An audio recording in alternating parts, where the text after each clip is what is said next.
Obrigada pela presença de todos. Meu nome é Daniela Garcia, sou diretora de operações do Instituto Capitalismo Consciente e com muita satisfação nós recebemos vocês aqui para o Toque Consciente de hoje.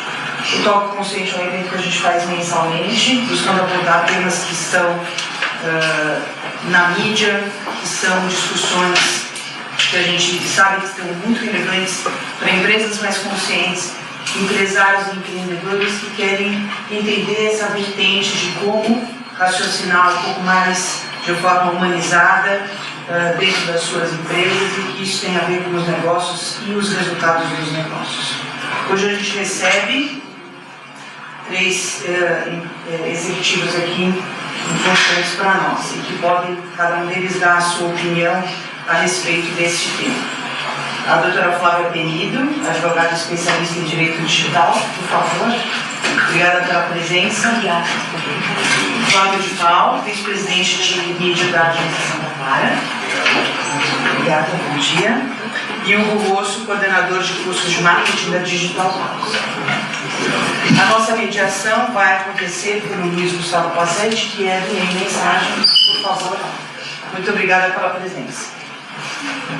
Eu agradeço a todos vocês. Acho que cada um de vocês pode entregar para a gente um raciocínio a respeito do que é esse assunto da questão dos dados dentro da publicidade, o que significa com o olhar do consumidor, o olhar do publicitário, o olhar dos clientes, daqueles todos que precisam entender um pouco mais de forma apurada quão consciente e ético devem ser esses raciocínios e esse uso dentro de toda a configuração de publicidade que a gente tem hoje. Agradeço em nome de todo o Instituto. Só vou pedir 2 minutos para a gente passar um vídeo do próprio Instituto que foi feito na nossa conferência latino-americana, que eu acho que fala um pouco da nossa essência e tem a palavra dos nossos fundadores, inclusive do Rádio Cishoje. Muito obrigada. Obrigado.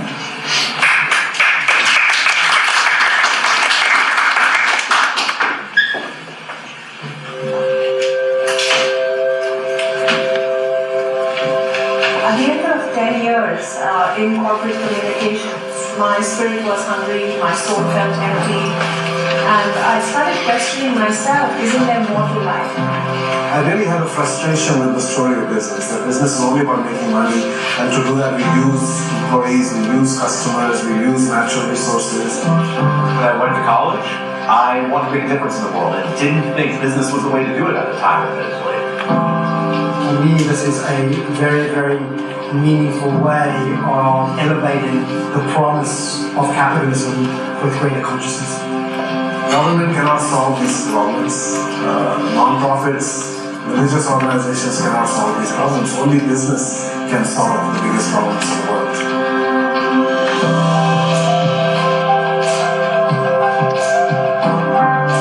Somos pequeno grupo de pessoas inconformadas que simplesmente não aceitam o inaceitável. Em 2013, quando eu li o livro, a sensação era, cara, eu entrei na Bíblia, né? Assim, tudo que eu não sou um alien nesse mundo. Here is a tribe of people who are all believing the same thing, and we can tell a new story for capitalism and how it can indeed be a force for good.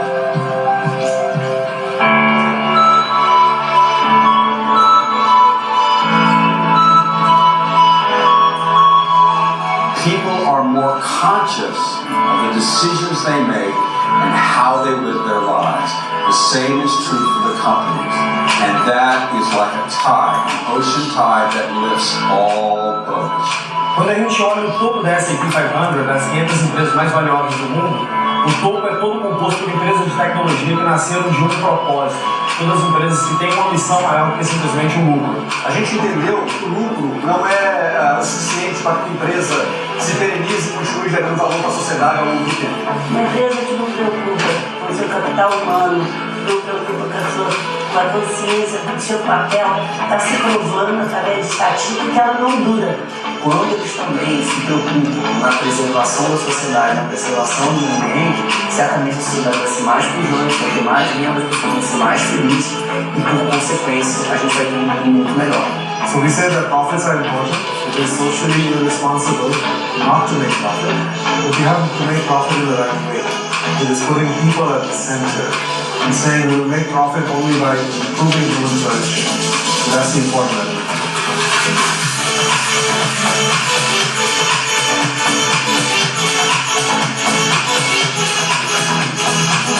Aqui não tem mundo ideal, tem mundo possível, mundo melhor, mundo mais justo. E todo mundo junto, empresários, trabalhadores, poder público, poder privado, e todo mundo junto. Everyone who is a stakeholder in your organization must win and must feel included in your success. This is the paradigm by which people practice and perceive all of business, and that it unleashes the potential of humanity to work together to help one another out and create a more thriving world. So we think this is the answer to peace and prosperity on the planet, to have business operate in a healthy, loving, cooperative, value-creating way.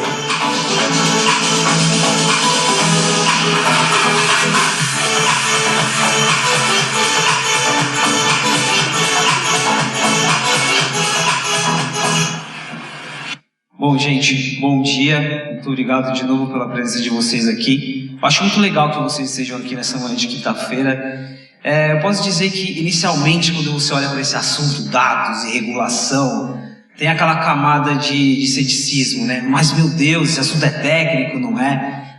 Olhando um pouco, pegando esse vídeo e trazendo pro que a gente vem passando, mudança como sociedade, como empresa, acho que é importante que a gente entenda que o assunto dados, gestão de dados e governança, ele tem muito a ver sobre questões humanas, sobre questões de saúde mental, sobre questão de comportamento. É muito mais humano do que a gente imagina. Então é muito legal que vocês estejam aqui. É um assunto que já Big Data, dados, sempre esteve muito presente nas discussões de negócio, mas hoje ele está cada vez mais presente. É um assunto que não tem volta, é um assunto que todo mundo, independentemente da empresa que você está ou da área que você atua, vai precisar estar minimamente inteirado sobre o papel dos dados e o que a gente vai fazer, o que as empresas fazem com os nossos dados.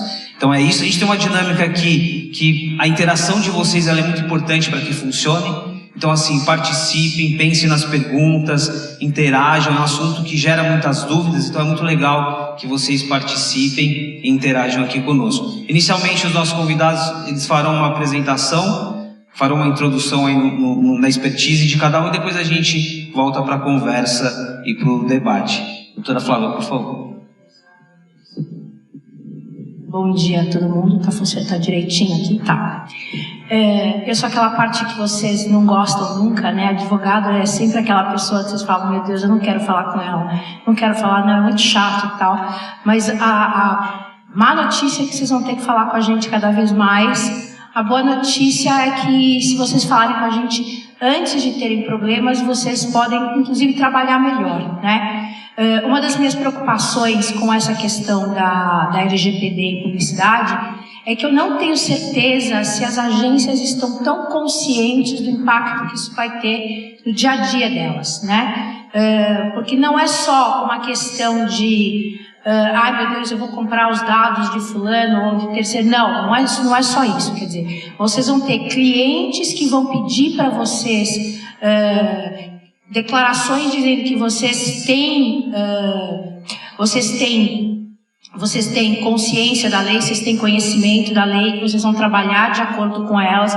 E quando a gente está falando de uma declaração num contrato, a gente está falando de responsabilidade civil, o que significa que vocês vão pagar a indenização se vocês fizerem bobagem, né? Então, tem aí uma série de questões. Por sua vez, vocês, antes de comprarem dados, ou de acessarem dados, ou de planejarem um site, ou a coleta de dados, etc., vocês vão ter que pensar em qual dos artigos, vocês não, mas vocês vão ter que ter um advogado que diga em qual dos artigos do LGPD você pode coletar esses dados ou não.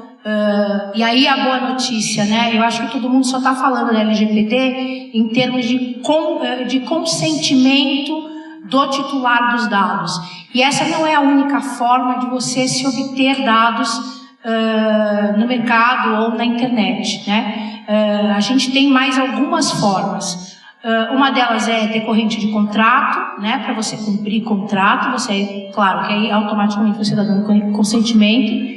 E a outra questão é o legítimo interesse. Você pode coletar dados desde que você tenha o legítimo interesse. Mais para frente eu vou deixar vocês curiosos, mais para frente a gente fala isso. E a outra questão é que os dados tornados públicos podem ser coletados. Então, a coisa não é tão terrível quanto parece, né? Mas vocês vão realmente, eu acho que a questão vai ficar mais técnica. Vocês vão precisar ter uma assessoria jurídica para que vocês consigam fazer o que vocês precisam. Basicamente é isso, né? Então, acho que não quero me estender muito, mas aí, durante o tempo aí, a gente vai conversando. Obrigado, então. Olá, meu nome é Hugo, eu estou nesse mercado de marketing, publicidade há quase 20 anos, sempre com digital, e ao longo desses quase 20 anos, já fui um pouco de tudo. Já fui agência, já fui canal, já fui anunciante. Hoje eu estou à frente da coordenação dos cursos de marketing da Digital House, buscando formar os profissionais que vão ter que lidar com essas situações a partir de agora, né? Então, formar profissionais que vão gerir, profissionais que vão operar, né? Profissionais que vão construir o que vai ser os próximos anos do marketing digital aqui no Brasil. E ao longo desse tempo, é muito engraçado a gente perceber quais são os diferentes níveis de maturidade que a gente tem dentro do mercado brasileiro, diferentes portes de empresa, as realidades que a gente tem aqui, e acho que a gente vai falar bastante sobre isso ao longo do papo de hoje. Só queria, antes de a gente continuar, eu trouxe um vídeo, né, explicando um pouco melhor o que é a Digital House, que talvez alguém aqui não conheça ainda, tá? Obrigado.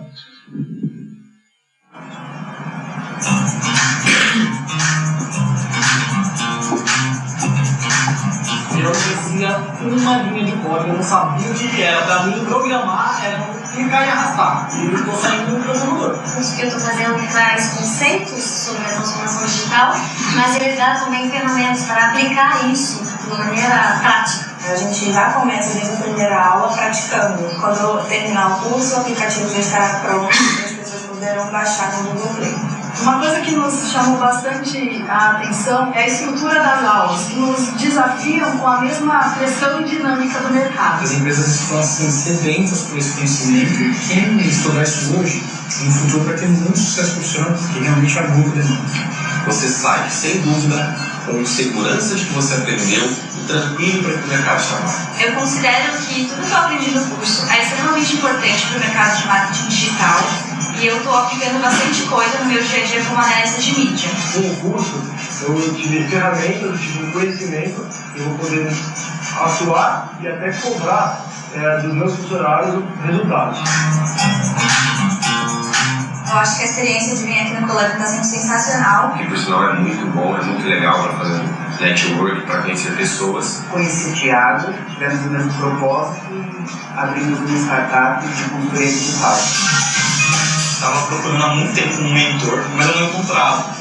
Então, quando eu entrei aqui, eu conheci mentores, conheci o Ícaro, conheci amigos, conheci um monte de gente fantástica. E eu acho que isso foi o que me motivou a procurar cada vez mais. Eu cheguei aqui com o objetivo de fazer uma transição de carreira e assim que eu atualizei meu LinkedIn, com todo o apoio da equipe de mentoria, recebi vários contatos e hoje eu estou trabalhando para uma startup da área de tecnologia. Hoje estou colocado numa aceleradora de startup, como front-end. A Digital veio trazer esse conhecimento, amigos, network e um mundo novo que eu desconhecia e que eu precisava muito entender e fazer parte dele. É um prazer muito grande receber você aqui. Olha, deixa eu dizer uma coisa para você. Claro, quando a gente compra um negócio, a gente pensa no mercado. Mas o mercado, o digital, é algo que nos surpreendeu. 160 mil vagas de emprego. Que por um lado, 11 milhões de desempregados. Por outro lado, um mercado digital ávido para contratar alguém como você. Então a nossa missão aqui é te ajudar a conquistar uma dessas vagas, ou a empreender na área digital, ou mesmo se quiser ser um freelancer e trabalhar por conta própria. Portanto, vem na Digital House.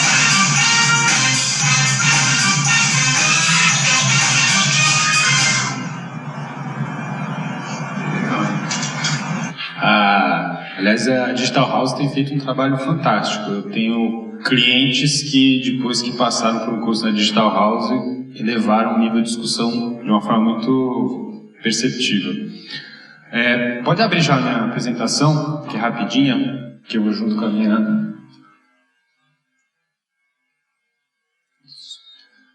Bom, eu sou vice-presidente de mídia, digital e conteúdo da Santa Clara, então já estou no mercado aí há mais de 20 anos.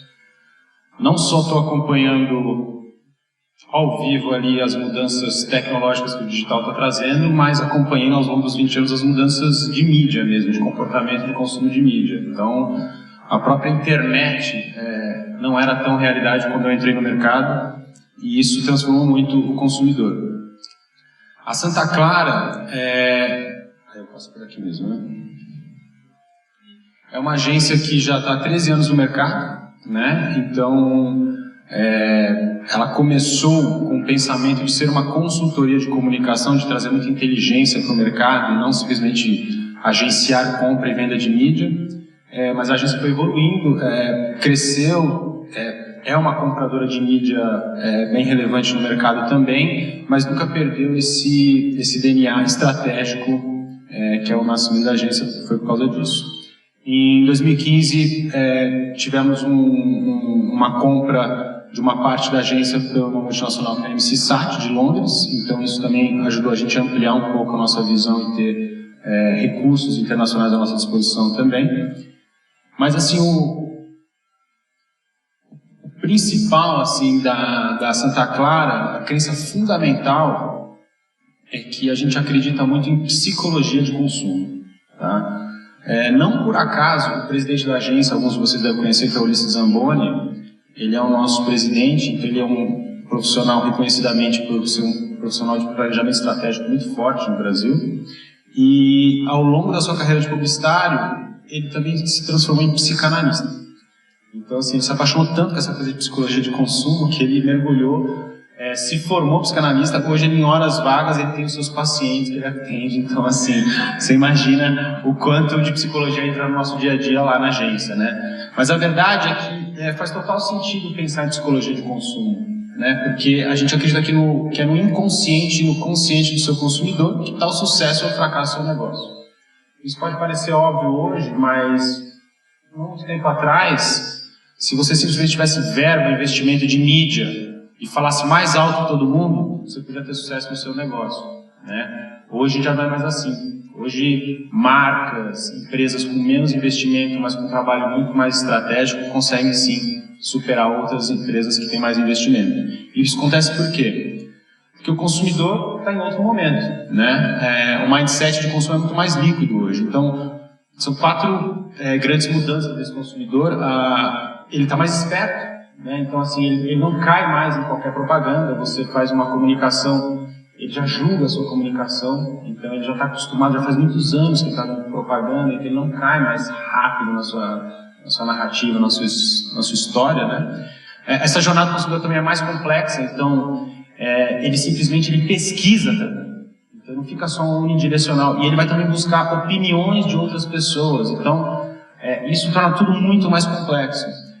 A questão do friction free, você não dá obstáculos para ele consumir a sua comunicação, você não interferir no entretenimento dele, você também poder atingi-lo da forma como ele mais achar adequado, no lugar que ele achar mais adequado. E a ausência de lealdade, né? Então, você consegue converter um consumidor, um cliente, mas isso não quer dizer que na próxima você não vai ter um trabalho gigante para converter ele de novo.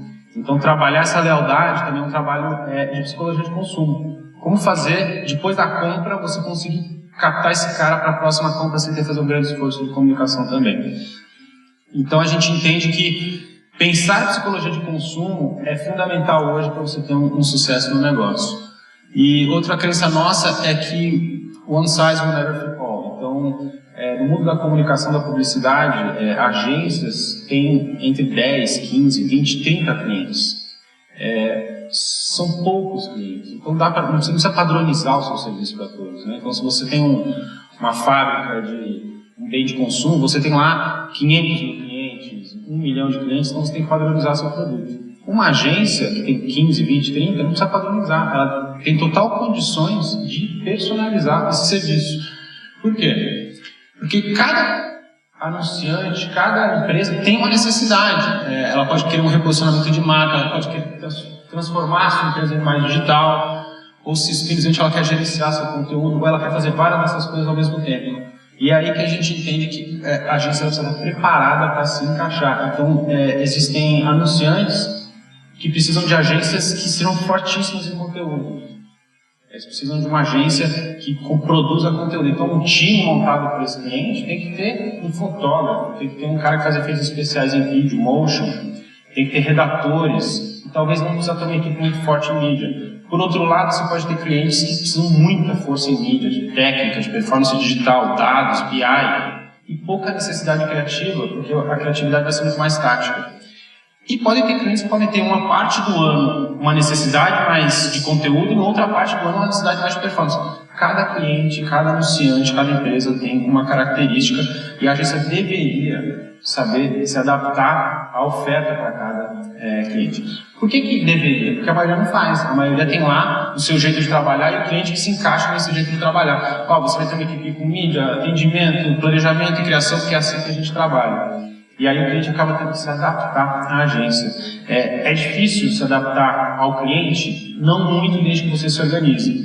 E uma das coisas que fez a gente se preparar para esse tipo de flexibilidade é que todos os serviços que a gente presta para os nossos clientes, que são comuns, inclusive, em várias agências, mas a gente tem metodologias próprias para isso, a gente também transformou em produtos.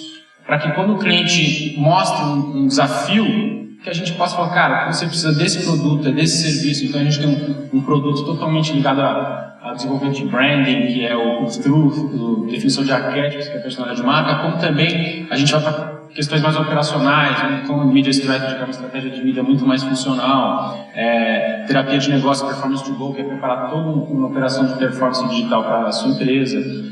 Então, cada cliente, cada anunciante pode ter uma necessidade e a gente, ao transformar, produtizar, a gente tem 25 produtos que representam todos os serviços que a agência presta, a gente consegue encaixar e formar essa oferta de forma personalizada.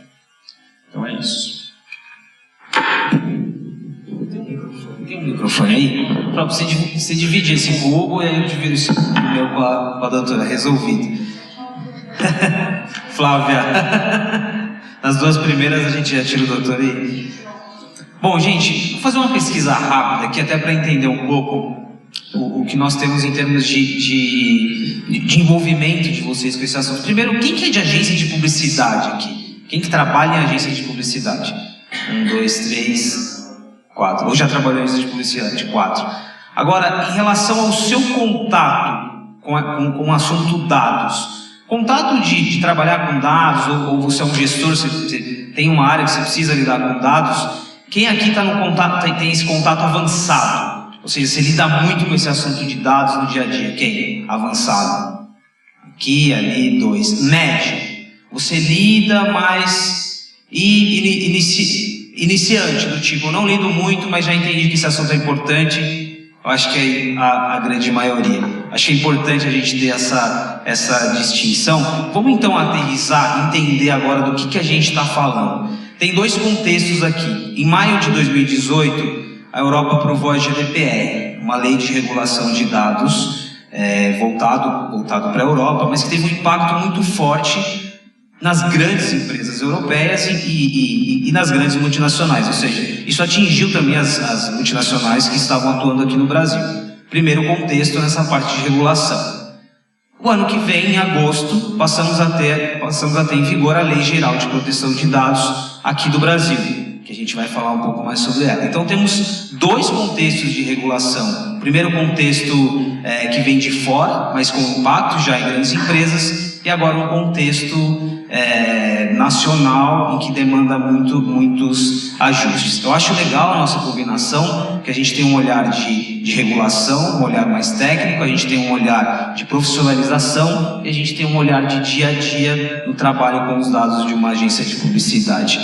Flávia, começando contigo. Vamos pegar o contexto, o que a gente tem até então, porque a lei não entrou em vigor, mas o que a gente tem até então em termos de desafios relacionados à regulação de dados. Então, em termos de processos, em termos de saber ou não o que fazer com os dados? Vamos lá.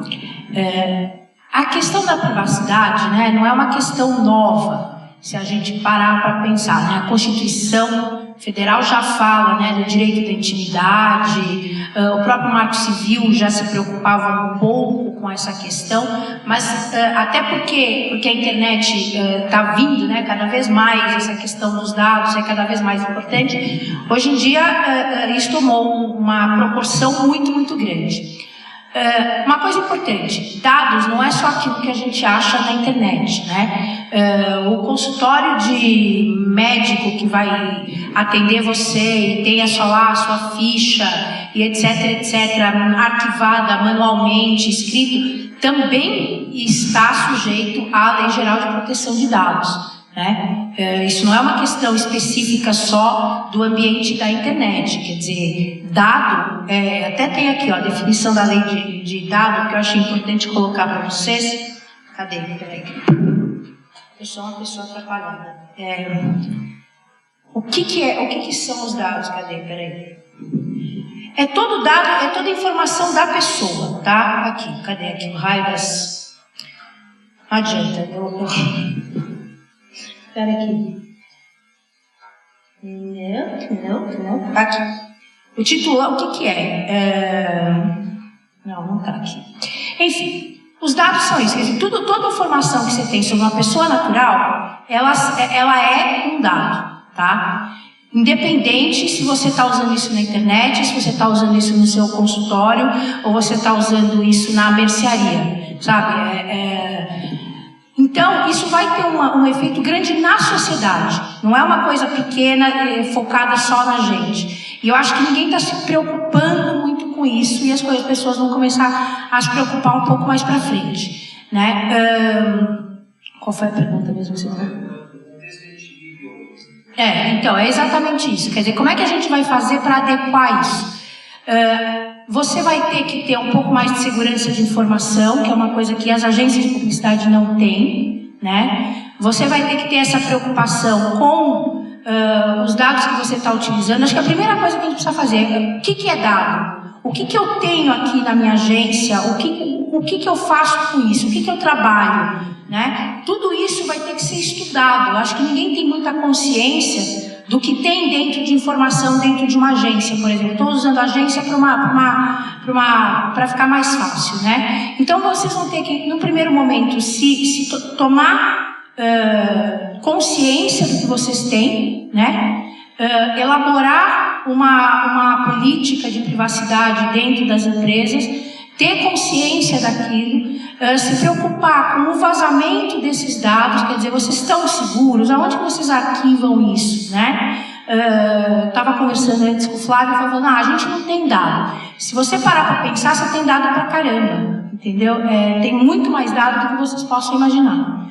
E além disso, vocês têm a questão de como vocês vão fazer para poder ter certeza, ter garantias, né? De que esses dados, de que os dados que vocês estão utilizando, vocês têm autorização para utilizar aqueles dados daquela forma. Quais são as formas de autorização? Quais são as formas de utilização lícitas que a LGPD dá para a gente, né? De novo, não é só o consentimento. Você tem o consentimento, você tem dados que são colocados publicamente na internet ou no público, né? Você tem dados advindos de contrato que você é obrigado a utilizar para poder cumprir aquele contrato, e você tem dados que você pode coletar baseado no que a gente chama do legítimo interesse. Então, tudo isso vocês vão ter que, quer dizer, é muita coisa para vocês aprenderem em muito pouco tempo. Um ano é muito pouco tempo para vocês para a gente colocar uma cultura de consciência dos dados e como utilizar e qual é a forma lícita. Quer dizer, a gente tem várias camadas aí que a gente precisa trabalhar. Isso aí, a gente vai abrir uma parte de interação. Obrigado, Lúcia. Ô Flávio, deixa eu pegar esse gancho aqui da realidade de uma agência de publicidade. Como que, não só no caso de vocês, mas acho que em geral, como se trabalha hoje com dados? Assim, no manuseio, na contratação de dados, como que funciona e qual é o contexto nesse pré-lei? Tá. Bom, hoje uma agência ela é um intermediador, né, do anunciante com os fornecedores de dados. Então assim, a agência ela não cria os próprios dados, ela compra e ela utiliza. Hoje, por não ter regulação, a gente tem uma flexibilidade e uma liberdade enorme. Então, aparecem fornecedores de dados e quanto mais interessante é o dado, você vai utilizando e você vai oferecendo ao seu cliente, né? Então, se o concorrente da empresa está utilizando os dados, ele tem uma vantagem competitiva, então você como agência tem que colocar seu cliente no mesmo cenário competitivo ou até melhor. Ou seja, quanto mais dados detalhados você conseguir utilizar para o seu cliente, mais efetiva vai ser a sua comunicação. E hoje, sem regulação, a gente simplesmente busca o melhor dado e não o dado mais regulado, né? Eu acho que a grande mudança vai ser essa. As agências, por fazerem esse papel, por serem responsáveis de recomendar a utilização de um fornecedor para o anunciante, elas vão realmente ter que avaliar o quão esse fornecedor está adequado às leis e às normas. E quanto ele está já com compliance, como que esse processo de captura de dados está realmente feito de uma forma que se adequa à lei. Hoje a gente não precisa fazer isso, porque não tem essa regulação. A gente vai atrás de dados para utilizar para fazer a campanha dar mais resultado. O que vai mudar é que, sem dúvida, precisa ter uma capacitação dos profissionais para entender como é que funciona tudo, para justamente ao buscar fornecedores, ao avaliar fornecedores, você ter certeza de que você não está colocando o seu cliente em uma enrascada. Uma segunda coisa, a agência também vai ter um papel muito grande de ajudar o cliente a capturar os seus próprios dados de uma forma efetiva e segura. Então, eu enxergo também que vai ter uma aproximação muito maior da agência com a área de TI ou a área de BI do cliente, né? Eu falei que eu faço interrupção, né? Não adianta. A gente estava brincando antes que eu falo que eu faço uma interrupting, eu não faço, né? Eu faço o contrário. E nesse sentido, o advogado também tem que entrar um pouco nisso. Não é só uma questão da intimidade da TI com a agência de publicidade. Eu acho que tem que começar a mudar um pouco o olhar de como se vê o advogado. O advogado normalmente é aquela pessoa que você fala, ai meu Deus, eu preciso fazer o contrato, eu vou falar com ele. Ao invés de ser uma pessoa que dá soluções também junto com o pessoal de TI. Então por exemplo, eu preciso deste dado, coletar este dado X. Como eu faço? Né? Advogado que só diz não pode fazer ou faz e não tem problema nenhum, são os dois piores tipos de advogado, né? Tem que ter advogado que diz, isso aqui dá para fazer deste jeito, o risco é tal, tá aqui o meu parecer jurídico dizendo por que dá para fazer desse jeito. Então eu acho que vai ter também que ter essa maior proximidade, quer dizer, o advogado vai ter que, vocês vão ter que falar, poxa, eu preciso deste dado, como eu faço? Né? Se vira, estuda, se não é advogado, estuda, faz alguma coisa, entendeu? Hoje já existe uma certa vínculo, uma certa sinergia com o jurídico quando a gente fala de podemos fazer essa comunicação, podemos abordar, vai entrar um novo item nessa conversa que quando a agência está preparando provavelmente tagueamento, né, de campanhas para você poder, ou até formulários de captação de leads ou cadastro, de você querer incluir informações ou buscar tagueamentos e você buscar uma opinião do jurídico de em que termos que você pode ir também. Acho que a diferença é a seguinte, né? A diferença não é só podemos fazer isso, mas sim o como eu faço para fazer isso, entendeu? Eu acho que essa mudança de raciocínio pode ter, ver o advogado não como alguém que só diz sim ou não, que fica parecendo o bedel da agência, né? Faz, não faz. Mas escuta, eu preciso deste dado, como eu faço? Existe uma forma lícita de eu fazer isso ou não, né? Eu acho que essa questão é muito importante também. Deixa eu colocar você aqui na conversa, porque assim, ok, a gente está falando do que está por vir, como eu vou me estruturar, como que eu vou colocar o advogado na conversa. Olhando um pouco, você ali lida com um processo de profissionalização, você lida com muitos exemplos de pessoas que estão chegando ali, aprendendo. Como nós chegamos até aqui em relação a dados? Porque me parece que a gente está falando de uma nova fase, um novo estágio, mas é importante a gente olhar para como a gente se estruturou para lidar com dados até agora. A gente se estruturou para lidar com dados? A verdade é que não, né?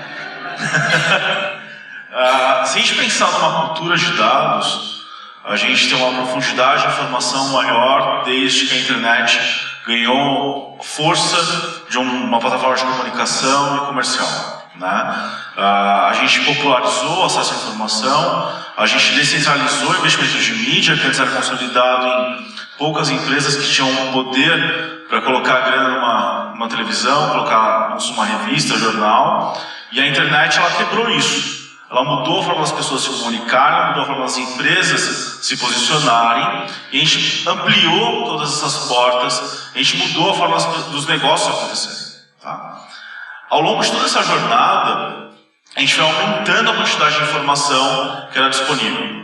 A quantidade de informação que as pessoas entregam, a quantidade de informação que as empresas, as agências conseguem usar para impactar o seu público-alvo e gerar novos negócios. Tá? Ao longo desse processo de evolução da comunicação e da internet, o volume de dados disponível aumentou absurdamente. Se a gente pensar que o Google Analytics tem tipo 15 anos, talvez um pouco menos na verdade, né, e como que ele mudou de lá até aqui, quanto que o Google Ads mudou de lá para cá, quantas plataformas de mídia novas, né, anúncios em redes sociais, mídia programática e tudo mais, surgiram e alteraram a forma que a gente consome e entrega informação. A gente está falando de algo que foi sendo construído com o passar do tempo, foi sendo utilizado com o passar do tempo, mas não foi avaliado qual era o impacto real e quais as melhores práticas para você trabalhar com a informação. Tá? Isso criou dois gaps muito grandes. Um por parte das empresas que consomem informação e captam informação sem processos concretos de transparência, de proteção, de sigilo de dado. Então, como eu guardo, por que eu capto e como que eu uso isso. E criou um outro cenário dos profissionais que usam os dados de forma indiscriminada, sem construir uma relação de respeito com o consumidor e com a empresa que coletou o dado.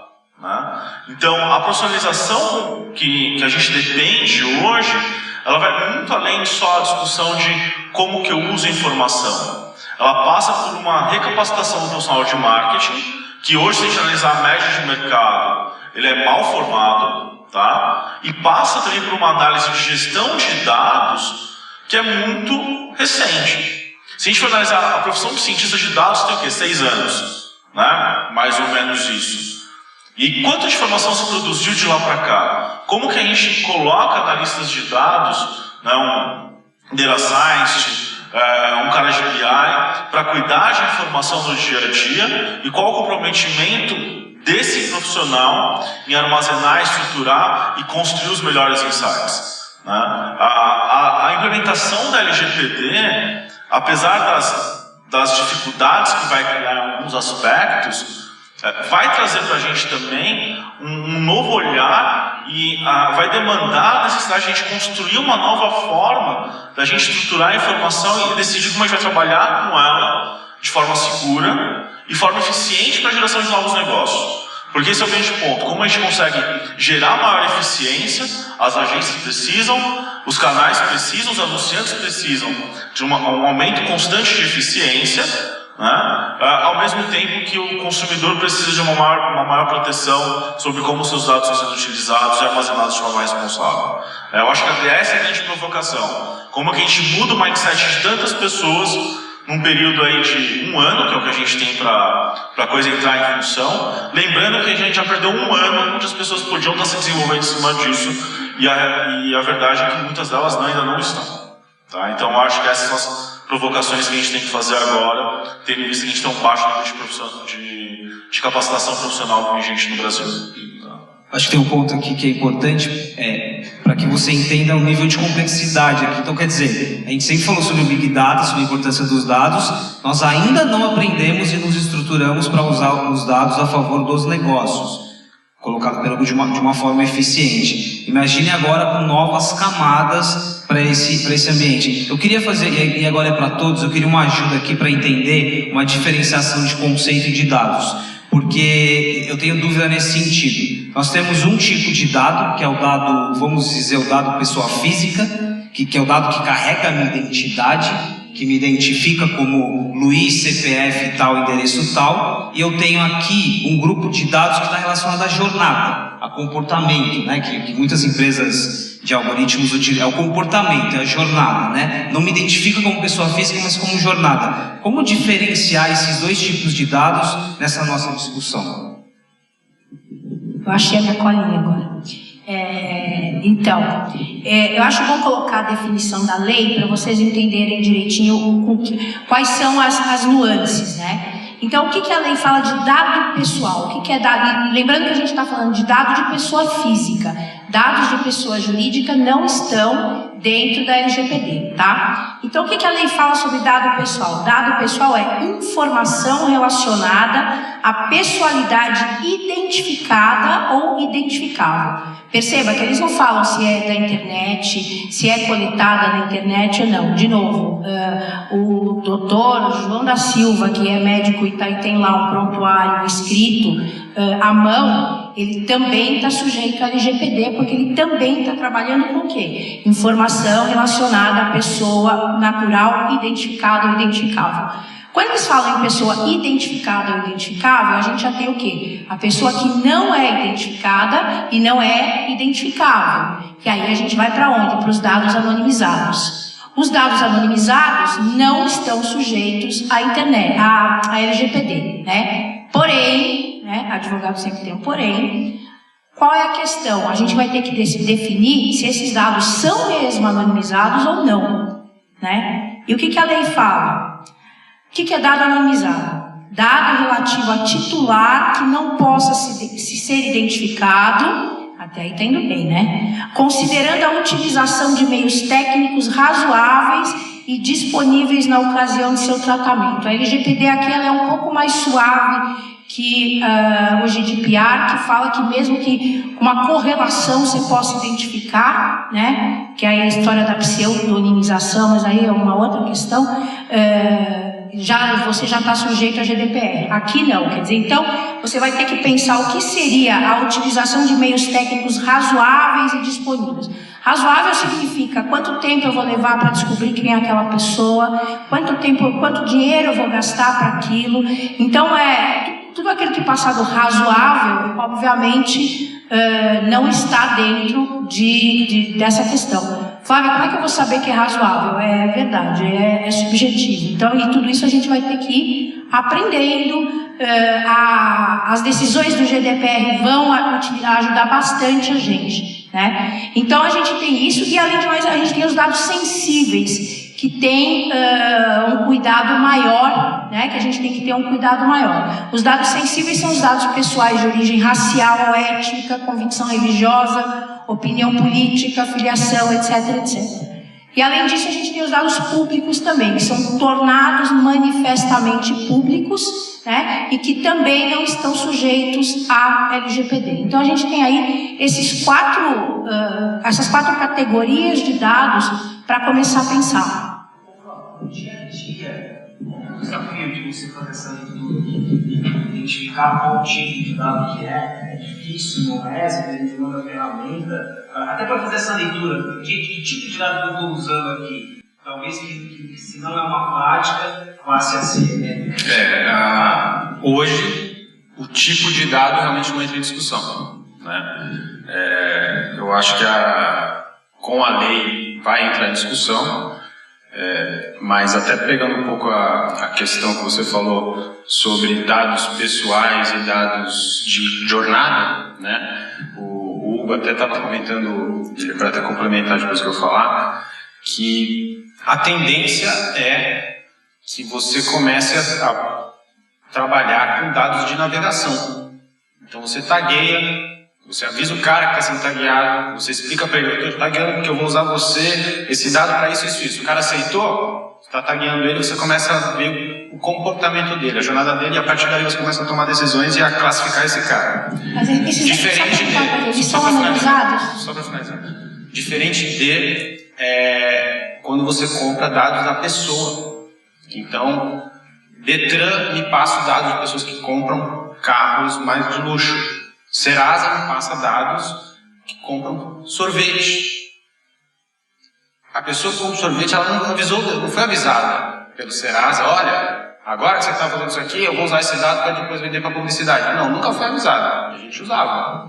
Ela vai ter que ser usada, avisada. Provavelmente, muitas pessoas não vão permitir. Nós vamos ter menos dados pessoais. Agora, os dados de navegação vão ser mais fáceis da gente trabalhar, da gente conseguir captar, porque você não vai estar pedindo aquela informação específica da pessoa. Você só está falando, estou te tagueando para saber um pouco dos comportamentos para utilizar em publicidade. Isso a pessoa pode se sentir mais à vontade de liberar. Então, essa maior utilização de dados de jornada, de navegação, é provavelmente uma tendência que vai acontecer, porque os dados pessoais vão ter uma regulação muito mais forte.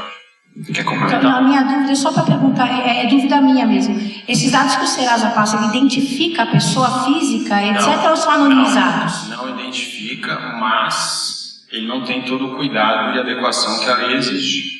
Tá? Que é, por exemplo, a pessoa ter dado a permissão desse dado ser utilizado em outra situação. Então, aí que está a questão. Não necessariamente o consentimento não é a única forma de você utilizar os dados. É isso que eu queria fixar bastante. Os dados, se o Serasa te passar esses dados de forma anônima, anonimizados, você não precisa do consentimento. Entendeu? Então, aí que a gente entra naquela questão de você consegue achar aquela pessoa de uma forma razoável, etc, etc. É isso que o dado anonimizado não está sujeito a LGPD. Hoje, existem bancos de dados que a gente consegue até ter o CPF no cara. Então, assim, para você ver o quão a regulação é importante nesse momento. Sim, pra claro. gente. Então, quer complementar? Como o Flávio estava falando, a gente vive uma tendência onde vou formular aqui. Se a gente pegar a construção do marketing, a gente começou definindo o público-alvo de forma demográfica. Né? Falou assim, meu público-alvo são homens de 25 a 35 anos que moram em São Paulo e têm tal profissão. Tá? Algo nessa linha. E com o passar do tempo, isso foi perdendo valor. Né? O valor razoável disso para uma estratégia de marketing é deixado de lado. Né? A gente vive uma era de um comportamento ser muito mais relevante. O que as pessoas consomem, como elas se comportam, o estilo de vida, tem um valor muito maior do que saber a idade, gênero, profissão, onde mora. Tá? Tem uma matéria recente na Netflix até fala que dado demográfico é lixo para definição estratégica. Porque você pode ter uma jovem de 17 anos que mora no interior dos Estados Unidos, que tem o mesmo comportamento de consumo dentro da Netflix de uma senhora de 87 anos que mora na Índia. Tá? Isso é muito importante a gente ter em mente. Se a gente continuar falando que demografia é relevante, eu vou começar a falar que pessoas de 50 anos não jogam videogame. O que não é uma verdade. Tem uma galera de 50 anos que joga, tem um poder de consumo muito maior.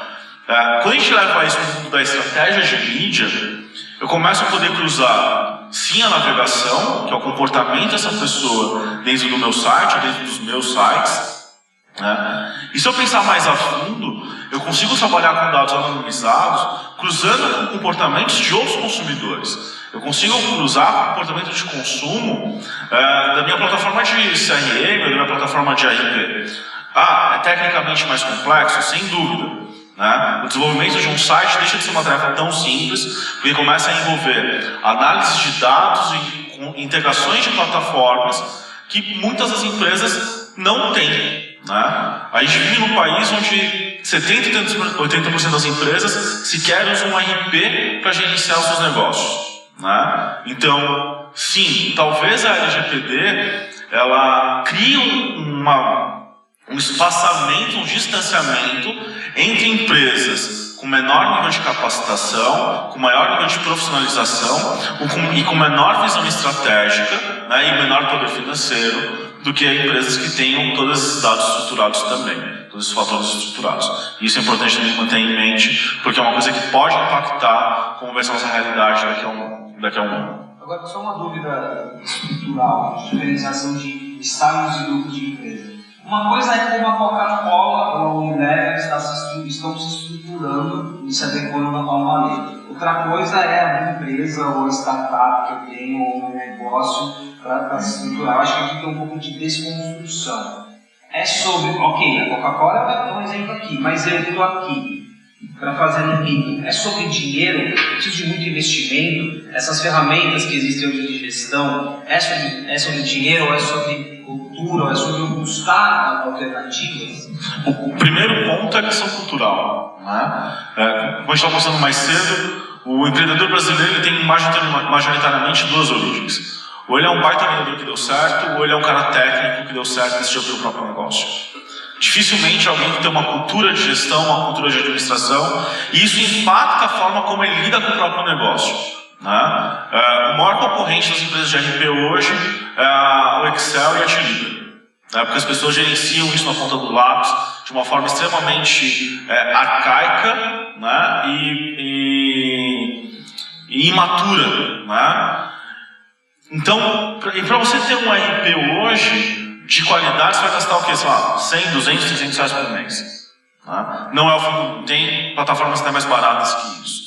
Se a gente pensar na forma como a gente estrutura um CRM, também existem alternativas que não são muito custosas para pequenos negócios. Obviamente, cada uma dessas ferramentas tem limitações de funcionalidade e talvez algumas delas tragam uma maior complexidade na hora de integrar a informação entre elas e entre o meu site. Tá? Isso sim é uma realidade também.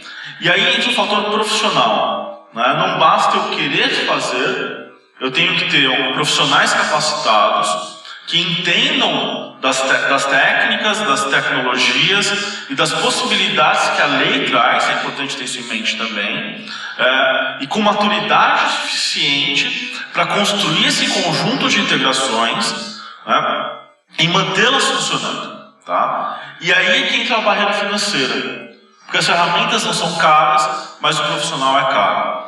O desenvolvimento disso é custoso, a manutenção é complexa. Tá? E aí a gente cria uma barreira onde talvez as pequenas empresas elas percam espaço numa estratégia de marketing e talvez percam espaço no consumo de mídia. Isso é uma coisa que pode acabar acontecendo. Tem um outro ponto, eu vou dividir agora em blocos, tá? No próximo bloco eu vou falar sobre isso. Eu quero abrir para perguntas, eu vou mudar um pouco a dinâmica, sabe por quê? Porque como a gente tem tempo, e às vezes é interessante entrar na conversa para que vocês também não se percam no... Você tinha uma pergunta no início, né? Não, e era justamente sobre esse impacto nos pequenos e médios negócios, tá? Porque eu atendo, eu sou jornalista e faço consultoria de produção de conteúdo, estratégia de conteúdo. E ajudo especialmente um e-commerce de vinhos, porque me especializei nesse segmento. E é um empreendedor que era da área comercial que montou o negócio. E é exatamente esse cenário que eu estava descrevendo. Que ele tem as ferramentas, mas aí o que encarece todo o modelo dele é justamente os profissionais que ele precisa contratar. Ele não está antenado em relação a essas alterações à lei, que vão impactar o negócio dele fortemente no ano que vem. Ele vai precisar. Aí eu dei uma olhada também, assim, pesquisando o que uma pequena, o que as empresas vão precisar, porque ele não tem uma mega agência que poderá ser uma camada ali de, né, para se responsabilizar pelos dados. E eu vi que as empresas vão precisar de 3 profissionais, mais ou menos, eu vi gente falando da área de direito de dados, para tratar e para utilizar esses dados de consumidores, enfim, nas estratégias. Ou seja, vai haver, na minha visão, assim, não sei, não estou muito por dentro do negócio, mas vai haver. Os pequenos e médios negócios vão perder espaço. É natural que eu acho que precisa organizar isso, porque o digital está amadurecendo, é o prevalente hoje, né? E o uso de dados, não só digital, né? Você estava falando que também tem os dados que não são digitalizados, digitalmente. Mas como que, assim, eu tenho um pouco de medo, assim, sabe, como que vai impactar esses negócios que são a força da economia brasileira, entendeu? Eu ainda acho que tem muita hipótese na mesa. Acho que tem uma questão financeira de ter uma equipe capacitada, que pequenos negócios têm menos fôlego para isso, mas tem um outro lado também. Para se adaptar à lei, as empresas vão ter que fazer um mapeamento de todos os dados da empresa. Esse mapeamento siga uma classificação e a partir dessa classificação você define como é que o processo vai seguir e quanto maior a empresa, mais complexo é esse trabalho. Uma empresa menor provavelmente consegue mapear com uma rapidez, com uma facilidade e desenhar um processo de adequação à lei com uma rapidez e facilidade muito maior do que uma empresa maior. Então, assim, por exemplo, tem o próprio WordPress, empresas que têm um site, empresas menores que têm um site no WordPress, o WordPress já tem lá uma ferramenta para você se adequar. Então, assim, tudo que está lá no seu site, ele já pega a permissão. Então, assim, se o cara tem uma empresa que ele só capta os dados pelo próprio site, o WordPress já resolveu para ele só precisa agora criar um processo interno para como ele vai tratar esses dados. Já uma empresa grande, ela tem que passar por todas as áreas e descobre coisas, porque quer dizer que aquela área também capta dados e aquela outra também. Multinacionais, né? Nossa, multinacionais estão na frente. O que eu vejo muito é que o assunto dados, ele era tão marginal, nunca teve o departamento de dados, tem o BI, né? Mas assim, o BI da matriz nos Estados Unidos, muitas vezes não conversa com o BI da filial de São Paulo. Então o BI da filial de São Paulo é totalmente independente, criou os próprios dados. A equipe de negócios da empresa utilizou os dados no Brasil de um jeito diferente que utilizou na Finlândia. E aí agora não, o assunto é geral e todo mundo agora tem que ficar sinérgico. Então é possível sim que multinacionais, algumas têm muita dificuldade de se adequar e empresas menores têm uma facilidade, mas cada caso é um caso. Então eu não teria assim as pequenas vão se ferrar, caramba. Se elas forem espertas e ágeis, elas podem até estar na frente em algum momento. Posso complementar um pouquinho, rapidinho? Posso?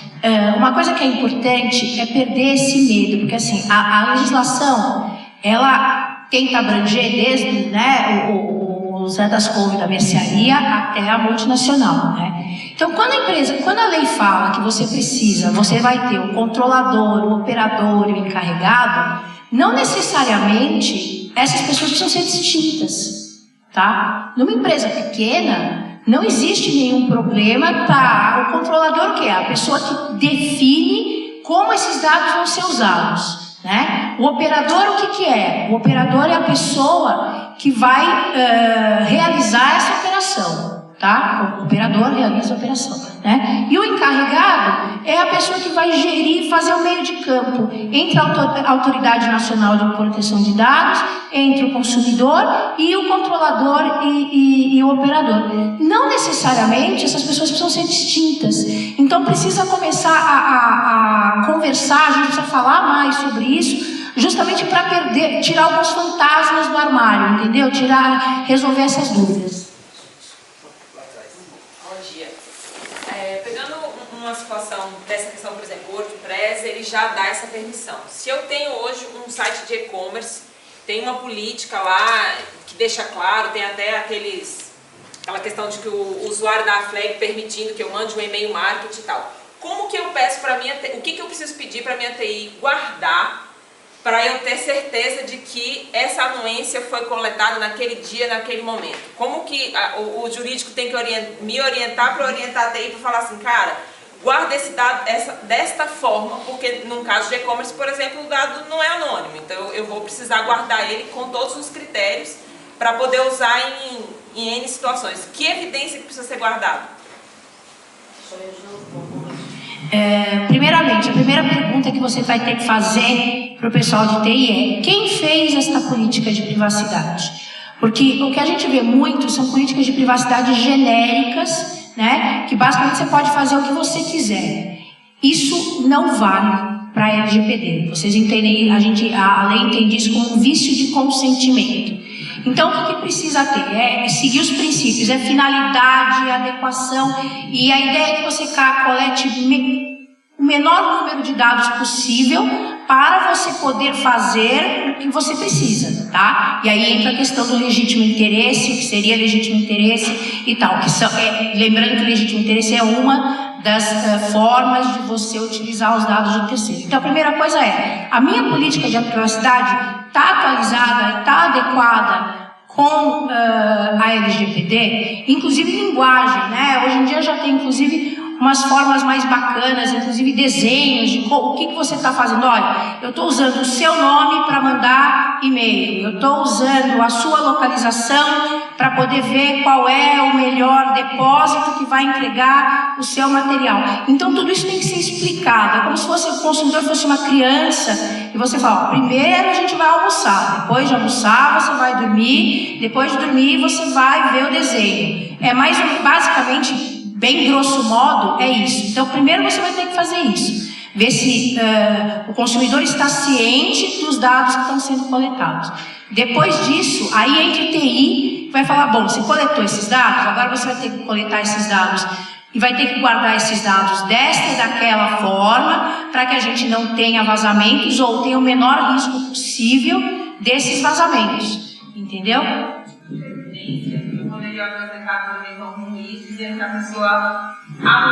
Tá, você não vai apresentar isso para um juiz, você vai ter o que a gente chama de relatório de conformidade.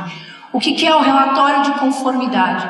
É o que o nome mesmo fala, é um relatório dizendo que a sua operação está conforme a lei, entendeu?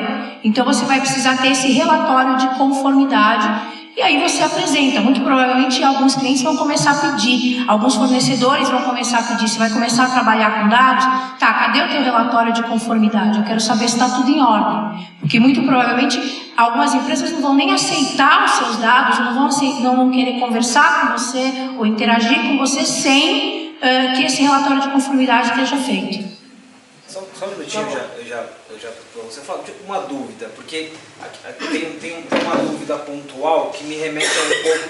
Por exemplo, a gente está ali no dia a dia, você tem demanda de receita, é tanta coisa acontecendo, e aí você vai ter que parar, né, para pensar nisso, do que eu faço e tal. Tem uma questão aqui de velocidade, e trazendo um pouco para o seu contexto. Inicialmente, aí, quando a gente conversava, eu entendo que agora a gente passa a ter dados mais qualificados, isso vai melhorar na assertividade da sua comunicação. Na verdade, me parece que não, né? Você vai ter menos volume de dados e isso vai levar um tempo ali para você adaptar a seu modo de trabalhar. Só antes de responder isso, eu queria dar um complemento aqui para ela. Não existe um beabá de como chegar nesse relatório de conformidade, tá? Não diz exatamente, olha, você precisa fazer isso, você realmente vai ter que desenhar um processo que mostre que o relatório de conformidade, então assim, cada empresa tem um mundo, um ecossistema diferente de dados, então é muito difícil eles desenharem um processo que vai caber para todo mundo. Por isso que esse mapeamento inicial, de repente você vai descobrir que na tua empresa, se for uma empresa grande, tem 8, 9 tipos de dados sendo coletados por áreas diferentes. E aí você vai ter que criar um processo totalmente personalizado para a sua empresa para que chegue nessa conformidade. Outra empresa com menos dados, com outro tipo de informação, vai ter um outro tipo de processo para chegar nessa conformidade. Ou seja, infelizmente ainda não tem um manualzinho, segue passo a passo. O primeiro passo com certeza é mapear, é classificar. Olhou ali, você começa a enxergar quais são os problemas. Desse problema, aí você começa a buscar as soluções. Como tornar isso sigiloso? Como que o cara do TI garante que o estagiário não vai pegar o dado e usar para alguém. Então tem várias coisas que vão ter que ser feitas em passo a passo. Então não tem um manual que diz o que você tem que fazer. Cada empresa realmente vai ter que olhar a lei e mapear tudo e enxergar onde é que estão os riscos e ela vai ter que se proteger de todos esses riscos e criar um processo em cima disso. Nesse sentido, só para complementar o que você tinha falado da outra vez para responder para a outra moça, o pequeno empresário talvez tenha mais vantagens, porque você vai ter o pequeno empresário, lá vamos pensar de novo, na empresa que tem 1, 2 funcionários, como é que vai ser a segurança dele? Provavelmente vai ser um drive externo que vai ter uma pessoa acesso com senha e pronto. O risco dele, imagino eu, aí vocês me corrijam, é potencialmente menor do que uma super empresa que um monte de pessoas acessam aqueles dados, então você tem um risco maior de vazamento. Então é muito relativo dizer que a empresa pequena vai estar em defasagem, entendeu? Aí o custo dela também diminui. Eu até cheguei comecei a pensar nisso porque eu li alguns artigos dizendo isso, que a lei, que muita gente reclama que a lei, eu não fui a lei, não conheço a lei da fundo, mas que eu vejo isso, a grande preocupação, né, nas matérias e artigos, o impacto que isso vai gerar nesses pequenos esse negócio.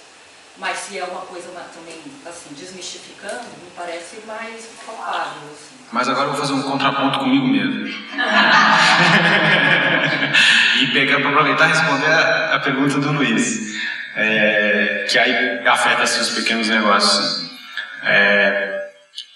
Que a gente estava falando, né? Putz, os dados sendo regulados, o que acontece, né? O que acontece em termos práticos para o mundo da propaganda, publicidade e comunicação é que, num primeiro momento, eu vou ter dados menos precisos. Então, eu estava dando exemplo lá do... Eu tenho uma marca de sorvete, uma marca de picolé.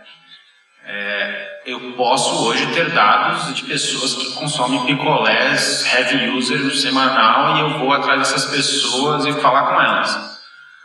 Quando eu tenho uma regulação muito maior, né, quando eu estou indo muito mais na navegação, o dado pessoal, o máximo talvez que eu consiga é pessoas que vão em restaurantes, que está no mundo da alimentação. Aí eu vou ter que atingir essas pessoas de restaurantes para falar de picolé. Ou pessoas que viajam no verão. Eu vou ter que achar um dado muito mais genérico para atingir o cara do sorvete. Então eu vou ter um monte de gente recebendo comunicação de sorvete, que provavelmente elas não estão interessadas em sorvete, elas até nem gostam. Hoje, o detalhismo de dados que a gente tem, a gente fala pro cara, então, às vezes você se surpreende, fala, nossa, eu estava aqui falando de um negócio que eu abri o celular de uma propaganda. Que milagre, né?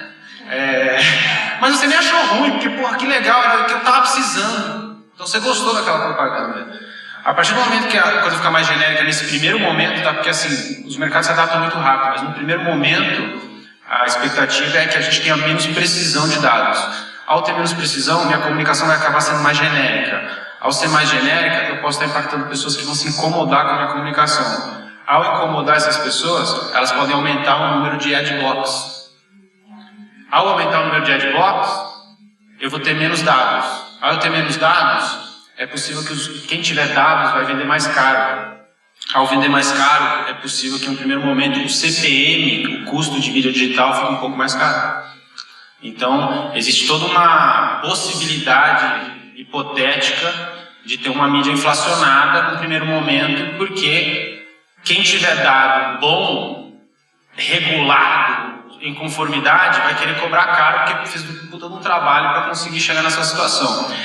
As pequenas empresas não vão ter tanto dinheiro para pagar mídia e dados bons como as grandes. Hoje, você vê situações de pequenas empresas que com pouco dinheiro conseguem fazer publicidade e tem bastante retorno. É possível que esse retorno seja menor, porque você não tem tanta assertividade na comunicação. São sempre hipóteses, tá? Mas aí é um caminho que pode realmente prejudicar as pequenas empresas. Como é que o mercado europeu está se comportando aí? A questão das agências e tal, você tem alguma noção de como... Porque eles vão ser um espelho para a gente, né? Como eles estão se comportando, vale muito a pena prestar atenção no mercado europeu.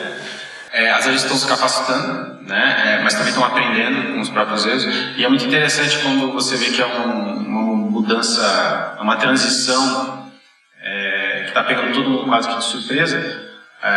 No mês passado, se eu não me engano, 2 empresas foram notificadas como intenção de multa, né, lá fora, que é a British Airways e a Marriott. Então eles foram notificados como uma intenção de multa. Não é que eles foram multados. Eles foram avisados, estamos com a intenção de multar vocês. Para quê? Para que eles comecem a se explicar, para que eles comecem a mostrar por quê e tal. E vai muito do... Os caras avaliam a infração em termos de, putz, o cara teve uma fé ou ele simplesmente foi desorganizado.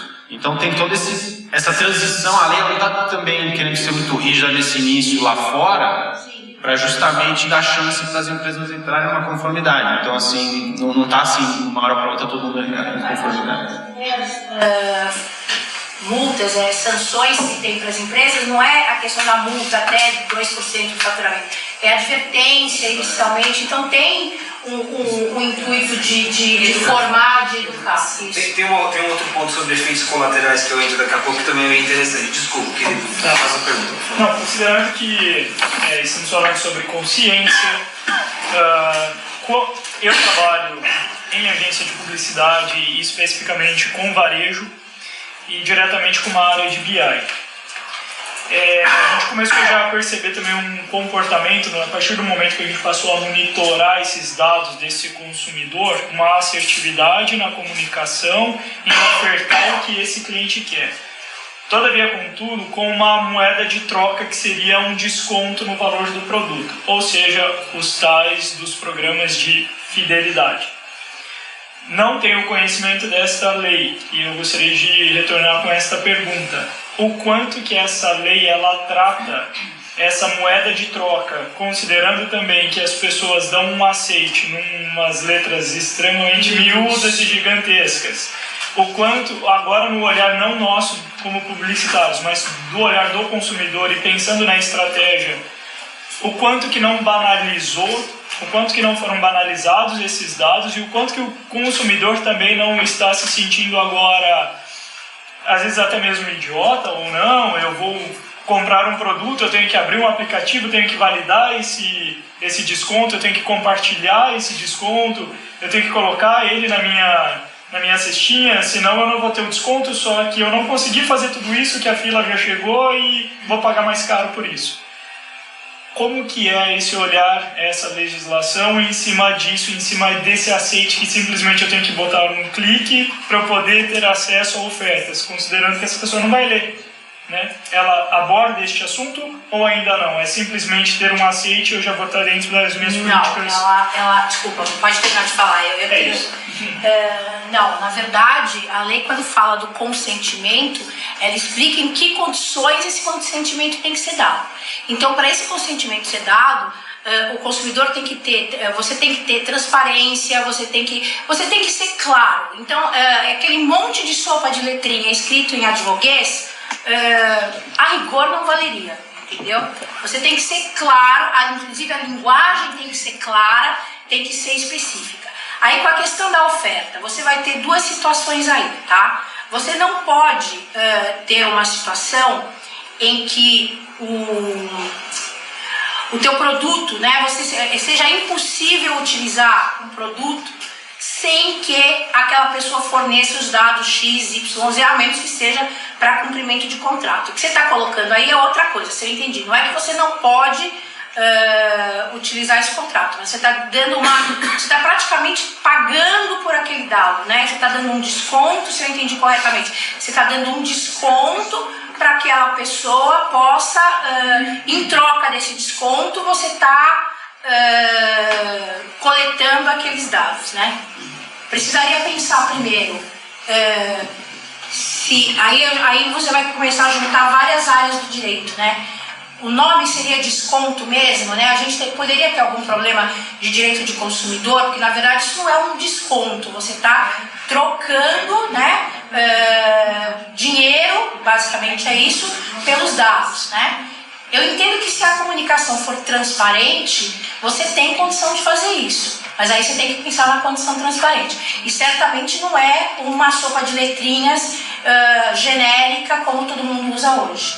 Acho que tem um ponto, isso apareceu várias vezes aqui na nossa conversa, essa comunicação para com o consumidor ela é muito complicada. Então, política de privacidade, eu dou aceite, eu leio política de privacidade, né, eu fico imaginando a necessidade de você ter um X para comunicar, como você deu o exemplo de um gamification, para comunicar. Eu acho que isso é um ponto importante. Então, essa comunicação, essa interface, ela vai ter que fazer muito sentido, porque tem uma questão de consciência aqui, precisa ser comunicado. Você levantou um ponto importante que é o lado do consumidor aqui.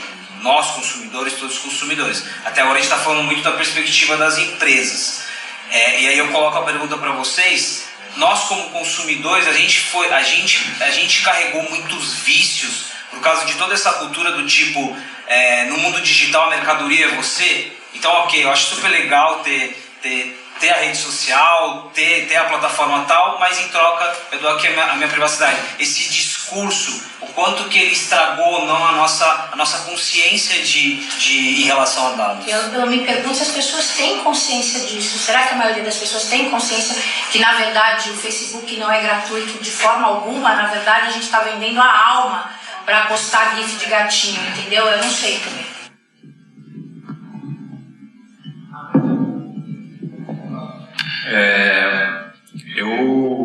Eu acho que a chegada da lei trouxe direitos que já deviam estar na mão, mas assim não eram pauta, porque realmente você não ter o direito do seu dado hoje parece uma coisa absurda, né? E quando a gente vê aí as questões da Cambridge Analytica e tal, isso ficou super exposto. E a real se você assistiu o filme lá da The Great Hack, né? Que é da Cambridge Analytica, e você como é que chama? Privacidade hackeada. Você vê várias estratégias ali da Cambridge que o mercado publicitário já usa faz tempo. A única coisa é que a gente usa para vender um produto e tal, eles usaram para direcionar uma população para um caminho ideológico. Mas as estratégias, nenhuma novidade. Todas as estratégias ali a gente usa no nosso dia a dia e há uns 5, 6 anos. Então só que agora vamos organizar isso, né?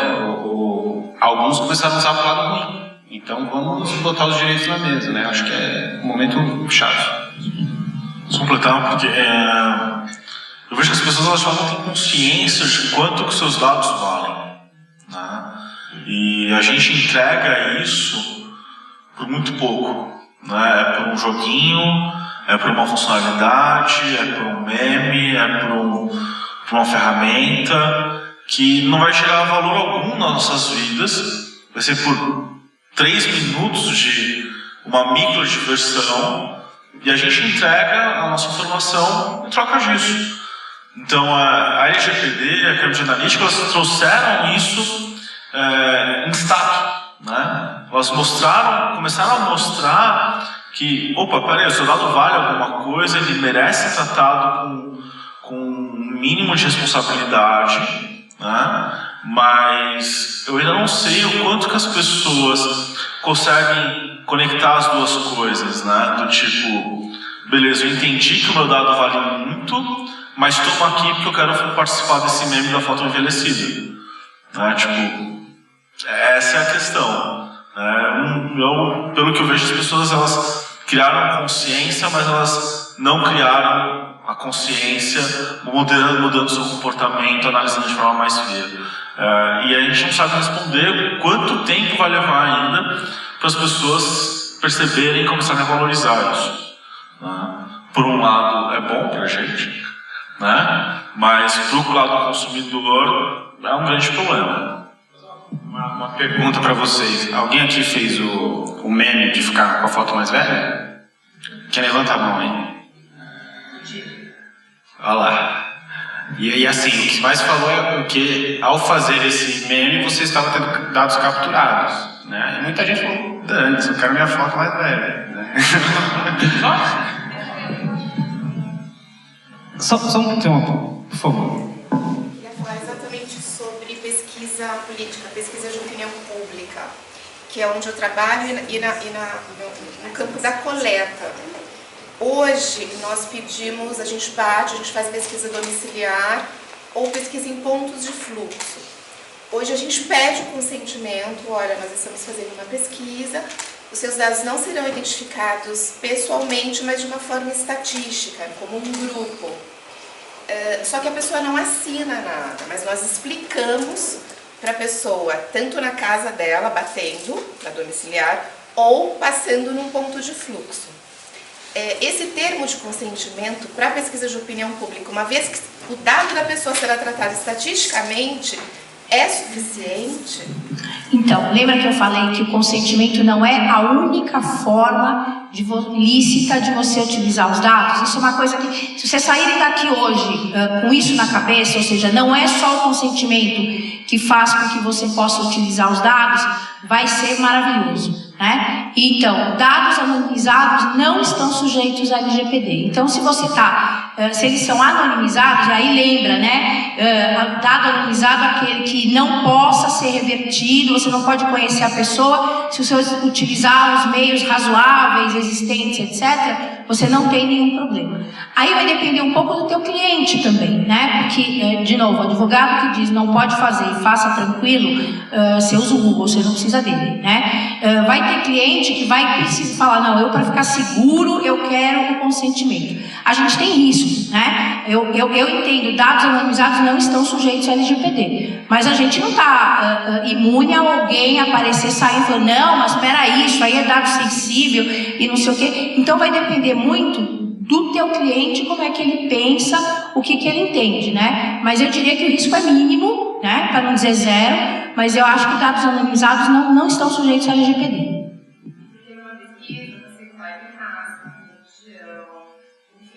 E tem aqui o nome, o telefone, que a pessoa consegue. Tá, mas aí você vai anonimizar esses dados e vai, então, exatamente. E aí eu vejo aí, tem que falar com o pessoal de tecnologia. Quer dizer, como é que você vai fazer dentro da tua empresa para que esses dados, né, estejam seguros, para que esses dados você não corra o risco deles terem vazamento. É sempre importante, na tua área, pensar em seguro de responsabilidade civil. Seguro de responsabilidade civil é um negócio que em qualquer lugar do mundo, todo mundo usa. Aqui no Brasil, as pessoas, como assim, né? Então é importante começar a pensar nesse tipo de estratégia. Por favor. A gente compra também banco de dados, né, para estratégia com o cliente, que a gente começa agora e vai trabalhar durante 2 anos. Então, e dados que eles segmentam por KNAI, por milhares de outras, né, informações dependentes que a gente precisa, né? Pensando que é uma estratégia que vai começar agora, mas que ela vai permanecer durante 2 anos, já vai pegar a lei em agosto, vocês recomendariam que a gente já trabalhe em cima dessa regulamentação, porque senão você compra os dados, depois ou trabalha com os dados completos e a partir da lei, não sei qual que é a melhor. Eu tenho uma sugestão. Temos 1 ano aí pela frente. Se você já tem uma campanha que vai ser forte agora, utilize os dados que você tem já à disposição e traga eles para as suas plataformas, para os seus sites, para que você possa captar esse dado para você como primeiro. Então aproveitar esse 1 ano ainda, que você pode brincar bastante, mas você trazer esses dados para você, ou em forma de cadastro mesmo, aproveitar para puxar esses caras para você ter cadastro deles, ou até simplesmente para puxar para o seu site para você poder tagueá-los. Então, vai ter a mudança, você vai ter menos bancos de dados no primeiro momento para utilizar, mas eu não deixaria de usar eles enquanto eles ainda são permitidos, para que você aproveite e captar eles de uma outra forma. Então, trazer esse tráfego todo e captar esses dados de uma forma que depois você poder utilizar de forma legal. Então, é isso. Só uma coisa que eu ia perguntar também. Eu não sei a percepção, né, não tem dados, talvez que vocês tenham, mas assim, qual é a quantidade, se existe uma quantidade maior de empresas no segmento que tem uma boa prática de utilização de dados, né? Porque eu vejo, não sei, a gente vê uma falta de ferramenta, de estratégia, de inteligência, de grande parte de muitas empresas, médias, grandes, pequenas, enfim. Vocês tem algum segmento que esteja mais à frente? Porque eu acho que vai trabalhar um pouco junto, né? Tanto se adequar à nova lei, os novos bancos de dados, eu acho que vai ser uma coisa de cultura, etc. Mas ao mesmo tempo, a gente, como país, como cultura, a gente está muito atrás em relação ao uso de dados de forma inteligente, sem invadir, né? Ainda mais a geração não lobo, geração que não quer saber de publicidade, que não quer saber quer ser interceptado de uma forma sutil durante a sua jornada que não prejudica o seu dia a dia, né? Não sei se... Eu não sei, assim, não é muito regular, tá? Essa categoria está super forte, você consegue encontrar um player ou outro um pouco mais avançado, mas eu diria que o mercado financeiro, ele tem um passinho à frente, um passinho. Mas não é assim que eles estão super na frente dos outros. Eu acho que o mercado financeiro está um pouquinho à frente, você percebe uma regularidade maior. Nos outros categorias você vê um ou outro se destacando. Essa é a minha visão do dia a dia, tá? Só um ponto aqui de experiência de cobertura e de acompanhar. Eu falei muito com grandes empresas, principalmente empresas que estão lá fora, então a Unilever, ou a Microsoft, ou a Coca-Cola, que aí eles vão de grandes empresas. É engraçado, algumas são empresas de consumo, elas precisaram se ajustar e precisaram se estruturar em termos de governança em função de policies globais. Tem um caso interessante do que está acontecendo nesse momento, o Grupo Globo, por exemplo, que vive um processo de integração, que eles começaram a colocar na pauta esse discurso dos dados e de ser uma MediaTek, de ter governança, né? E hoje, entre as empresas do Grupo Globo, por exemplo, o Telecine precisa se ajustar à governança do Grupo Globo, porque agora ele passa a pegar, ter informação direta do consumidor direto de streaming. Então, de fato, é muito pulverizado, mas eu vejo esses exemplos de grandes empresas. Quer falar alguma coisa? O que eu vejo na minha realidade na Digital House é que as grandes empresas estão buscando a gente para capacitar os seus profissionais em cima disso, e isso é visível nas grandes companhias. Tá? Na pequena e média empresa, isso ainda não começou a acontecer. Tá? Mas as empresas que vêm buscar, elas são de diferentes segmentos: banco, farmacêutica, varejo, indústria, consultorias, enfim, agências, são N segmentos diferentes. Mas tem uma pergunta. No começo, quando você começou a fazer a sua pergunta, você falou dos KNAIs, né? E aí me surgiu a dúvida: os dados que você tem são dados de pessoa física ou pessoa jurídica? Porque KNAI é aquela nacional de atividade econômica, né? E é vinculado à pessoa jurídica. Tá.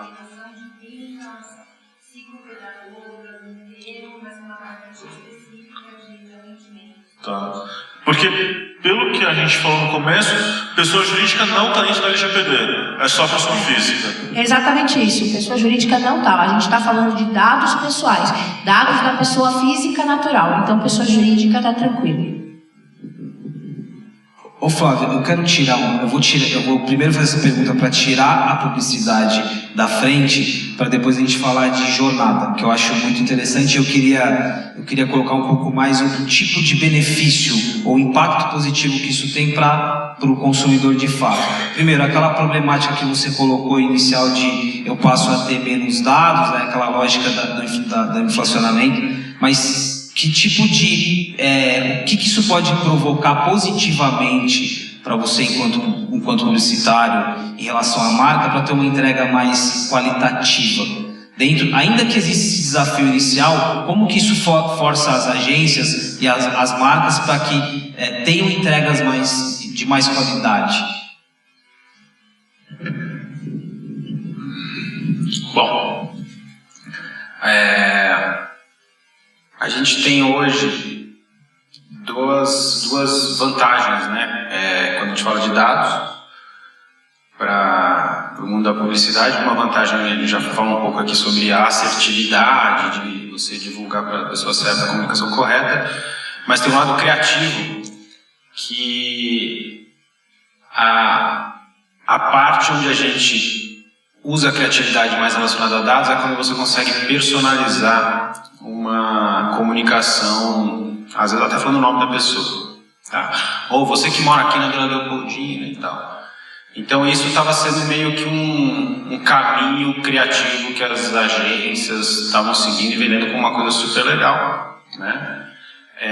Ao você ter menos, né, ao consumidor ter mais controle desses dados e tal, eu acho que obriga a uma nova evolução criativa, tá, de comunicação, porque a real nunca piora, né? O ser humano, o mercado, ele vai se adaptando e vai entregando coisas melhores de acordo com a sociedade que ele vai convivendo. Então eu acho que o consumidor ele tem uma grande vantagem de finalmente ter esse controle, esse direito. Então isso me dá uma visão de que vai ter menos restrição com relação a empresas que captam seus dados, porque você vai estar lá sabendo por que eles estão captando e você vai estar dando essa autorização de forma bem mais transparente. Então eu enxergo que tem também um backlash de eu nunca dei esse dado, como é que você sabe? Então assim, para o mercado publicitário, a gente fica o tempo todo nessa linha tênue, de o quanto a gente está invadindo, o quanto a gente está ultrapassando o limite.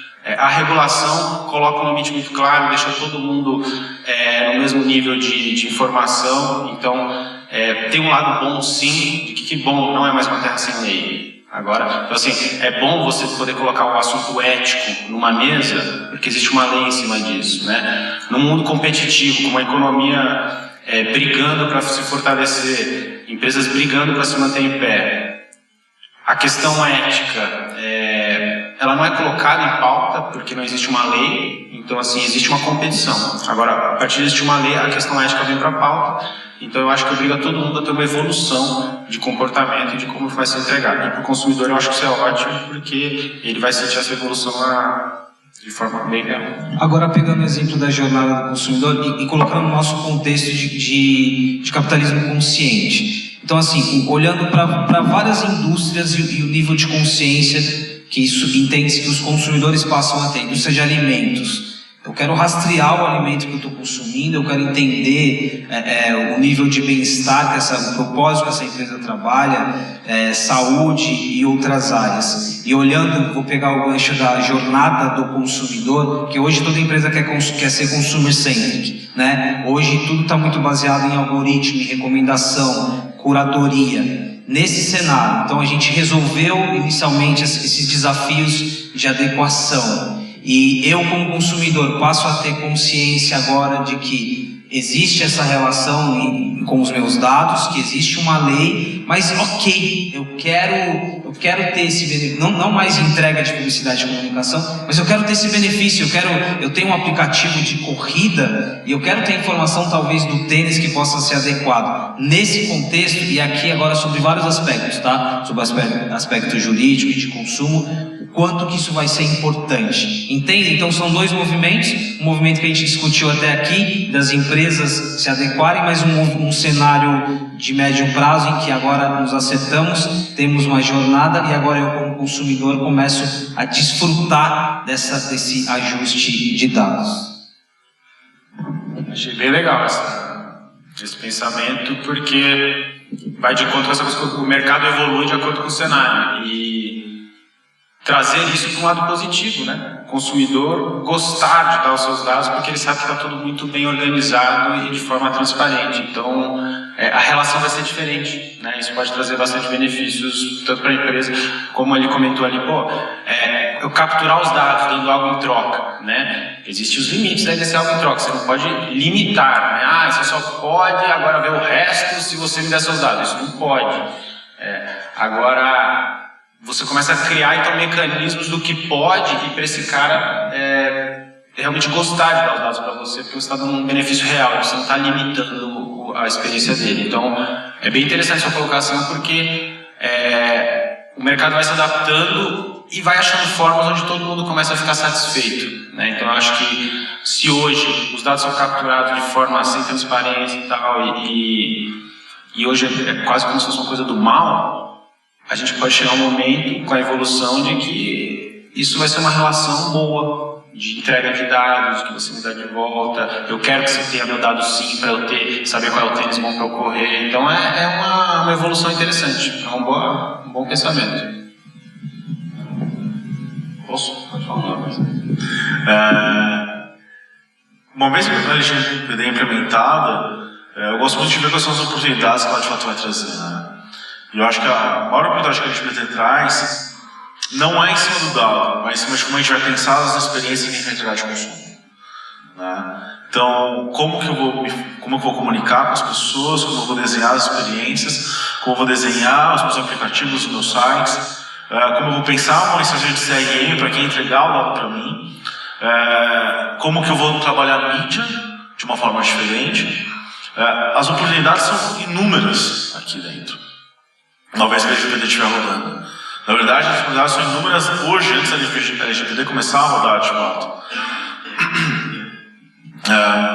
Existe uma cultura dentro de muitas empresas, dentro de algumas agências, o Flávio deve ter visto isso já ao longo da carreira também, de muita gente achar que todo problema de escalagem de negócio se resolve botando mais dinheiro, né?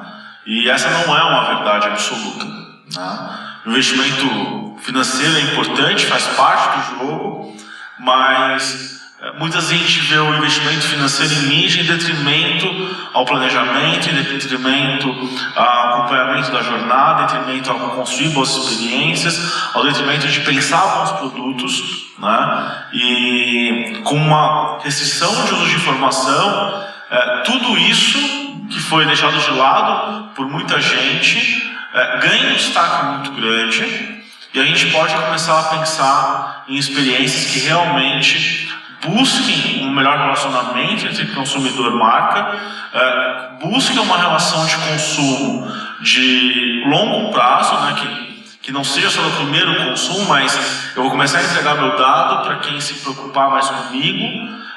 Uma vez que essa pessoa tiver meu dado, vai poder ser mais assertivo na comunicação, nas ofertas que vai gerar para o consumidor, né? E a partir daí a gente tem um novo cenário de relações de consumo estabelecidos. Tá?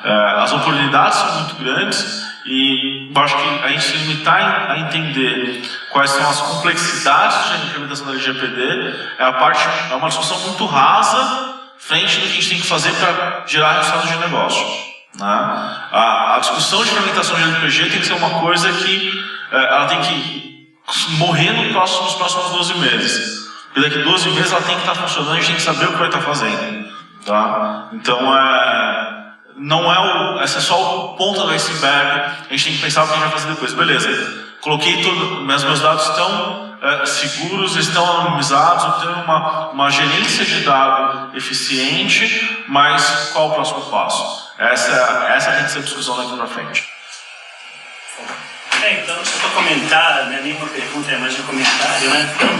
Você falou no início o motivo que cada um veio, né? O meu motivo é mais porque eu sou ligado, eu me sinto uma pessoa praticante, adepta do capitalismo consciente. Então eu vim porque estava um tema toque consciente. E a sua pergunta agora é trazer esse tema da consciência do cliente, do consumidor para com a empresa. Quer dizer, agora ele é um cliente que tem consciência de que os dados estão disponíveis, né? Do que vai ser feito com os dados. Eu acho que eu vou até um pouquinho mais além. Um dos pilares do capitalismo consciente é o propósito, né? O propósito evolutivo da empresa e o alinhamento do propósito da empresa com todos os stakeholders, né? Com os clientes, colaboradores, etc. E lá na literatura, o Cisódia fala que empresas que são adeptas dessas práticas gastam menos com marketing, né? E nessa discussão aqui eu vejo que também deve ser um problema que empresas que são adeptas do capitalismo consciente têm menos problemas em ter dados dos clientes, porque se tem um alinhamento de propósito entre o cliente e a empresa, ele não vai ser uma pessoa, o cliente, que vai se preocupar como esse dado vai ser utilizado, porque ele sabe que está sendo utilizado para um propósito que ele também acredita. Que seja o exemplo que o Flávio deu, sei lá, um clube de corrida, né? Um aplicativo, eu sei que tem uma vida saudável, o pessoal lá também sabe da empresa e tal, e assim a gente faz junto, etc. Né? Na literatura lá fala que essas empresas gastam menos com marketing, eu acho que elas vão ter também menos problemas com questões do LGPD. Né? Só fazer um gancho aí entre... É interessante essa conexão, é o início que eu falei de dado como uma questão técnica, mas é interessante essa ligação do dado com o propósito, né? Porque você também reforça, o que você diz, você reforça o elo daquela marca, daquela empresa com a pessoa. Então, se eu confio que ela de fato está me produzindo um hambúrguer vegetal, né, e de fato ela está olhando para a cadeia, eu também confio que ela usa os meus dados. Acho que é um ciclo, né? Exato. Eu tentando montar esse raciocínio aqui, eu não sei se foi bastante claro, né? Mas eu acho que é mais uma questão assim de alinhamento de propósito do que relação de consumo, né? É mais uma relação ganha-ganha do que uma relação de compra e venda. Eu gostei bastante desse comentário. Eu acho que a questão do propósito nesse ambiente de capitalismo consciente ele é fundamental.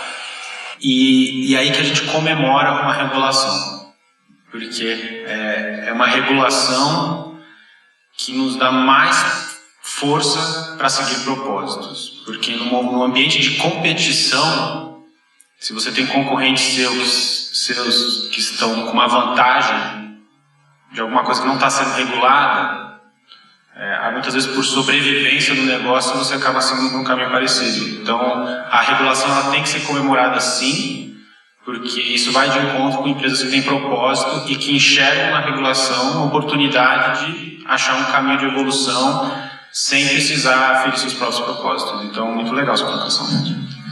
Pessoal, mais duas perguntas, Fábio, acho que tem um pouco mais direcionada para você. Várias empresas de vários segmentos, de certa forma, se enquadraram como vilões nessa questão da privacidade.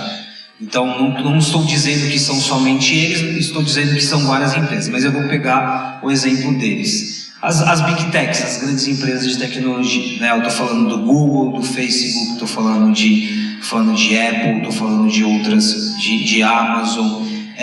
Muitas dessas empresas possuem escritórios no Brasil. O Facebook tem escritório no Brasil, Google, Netflix, agora o Prime Video tem escritório aqui. Qual vai ser o desafio? E aí é uma dúvida quase técnica. Primeiro, obviamente tem um escritório aqui, eles têm CNPJ, eles estão enquadrados numa legislação local, mas qual o desafio das manobras? Porque aí você tem uma postura local, mas você tem policies globais. E a gente tem muitas dúvidas sobre a transparência dessas empresas, né? Assim, qual o desafio em casos como esse?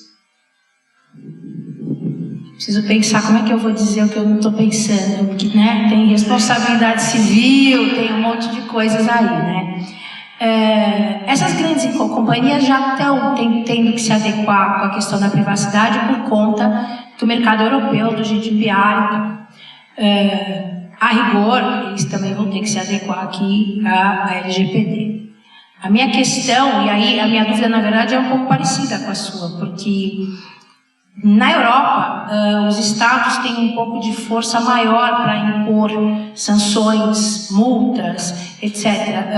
O Google teve uma questão qualquer com dados na Alemanha, alguma coisa assim, não lembro se foi o Google ou o Facebook, que a Merkel falou, olha, se você não está querendo fazer o que a Alemanha quer, problema seu, porta da rua, serventia da casa, entendeu? E eles têm poder para isso, eles conseguem fazer isso. Eu tenho um pouco de dúvidas se o Estado brasileiro vai conseguir ter esse tipo de enforcement, entendeu? Mas é uma coisa que a gente vai ter que ir vendo aos poucos. Eu também tenho bastante dúvidas quanto à transparência dessas grandes empresas e como é que vai ser feita essa fiscalização, né? A fiscalização no mercado europeu é um pouco mais rígida, eu não sei como é que isso vai funcionar aqui. Sinceramente, eu não tenho uma resposta. É que me vem muito à cabeça os casos em que o executivo do Facebook foi preso, na época do WhatsApp, a justiça pedindo dados, é um assunto conectado a isso. Gente, eu estou quase terminando, e aqui eu vou colocar uma pergunta um pouco mais focada em tecnologia, porque a gente começa agora a ter camadas de complexidade nessa discussão, né? Vou dar um exemplo do... Não. Que a gente estava falando da questão da transparência, você falou do WhatsApp e tal, eu lembrei. O poder de PR deles é muito forte. Então, por exemplo, essa questão do WhatsApp, o Facebook e o Google, o Facebook, por exemplo, disseminou a ideia de que eles não queriam dar dados que estavam dentro das próprias conversas, tá? Quando você vai ver os processos, você vai ver que eles não dão nem mesmo o IP que eles são obrigados a ter por conta do Marco Civil da Internet. Então é só para reforçar essa questão da desconfiança, quer dizer, eles têm inclusive poder de construir uma narrativa que faz com que a gente fique na dúvida mesmo em que acreditar, entendeu? Voltando à questão da camada de complexidade, a gente tem um fator de inserção e de sobreposição de tecnologias, né? Então a gente está falando sobre o crescimento do uso de assistentes de voz, que não é tanto uma realidade no Brasil, mas vai ser. A gente está falando sobre a internet das coisas, a gente está falando de uma sobreposição de inteligência artificial, de deep learning, machine learning, uma série de tecnologias sobrepostas. Como fica? Né? Para dar um exemplo claro, a gente já teve vários casos recentes da Alexa, do Google Home, do da Siri e da Apple já de matérias mostrando que eles assumindo de fato, olha, nós temos aqui uma amostragem de áudios que a gente analisa, que os nossos profissionais analisam dos consumidores que estão interagindo com os sistemas de assistentes de voz. Então, assim, num cenário, e aí eu acho que vai muito além de regulação aqui, num cenário com mais tecnologia, com mais exposição, né, porque agora a minha casa está exposta a tudo isso, como que essa discussão pode ser colocada?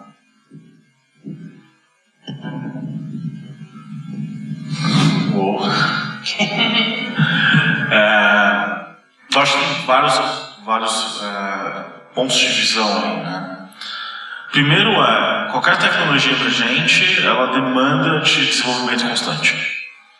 Então, se eu uso uma ferramenta em casa, tipo o Home, Alexa, ou o que quer que seja, do ponto de vista técnico, eu não consigo imaginar a melhor forma de evoluir esse produto, né, do que tendo acesso e analisando como as pessoas estão se comunicando com esse produto.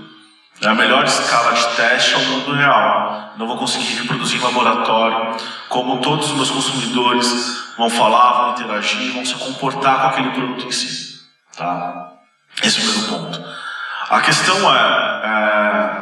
se a gente quer que a tecnologia, e a gente quer que a tecnologia continue avançando, de certa forma a gente vai ter que abrir mão de algumas coisas, como a informação, a privacidade, desde que seja transparente essa relação.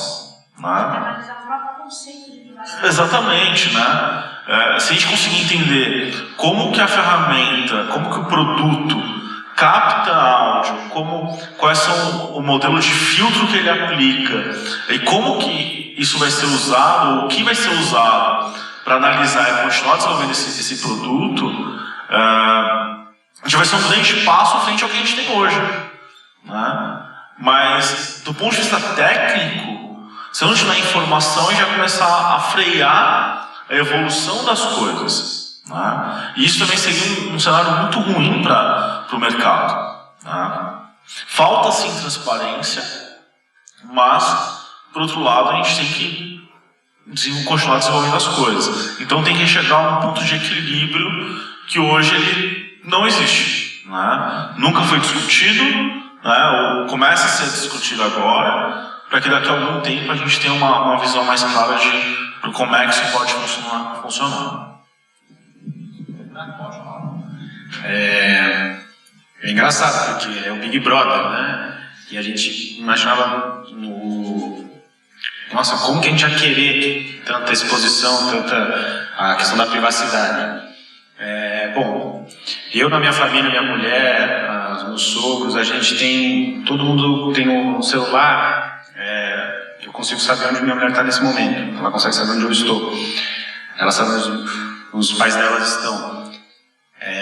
E é uma privacidade que está sendo seguida ali, né? Só que o benefício disso pra gente, segurança, eu sei que está tudo bem, eu sei que a pessoa está lá, não chegou tarde porque está no trabalho ainda.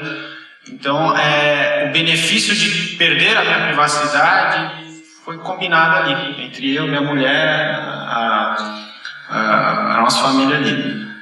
Então eu acho que tem essa coisa a tecnologia vai evoluindo de um jeito que ela te traz vários benefícios. E alguns desses benefícios eles vão contra a privacidade. E você vai aceitar, porque o benefício é maior do que a privacidade dali. Então, toda essa evolução do Alexa, eu, por exemplo, eu tenho medo ainda de ter um assistente de voz em casa.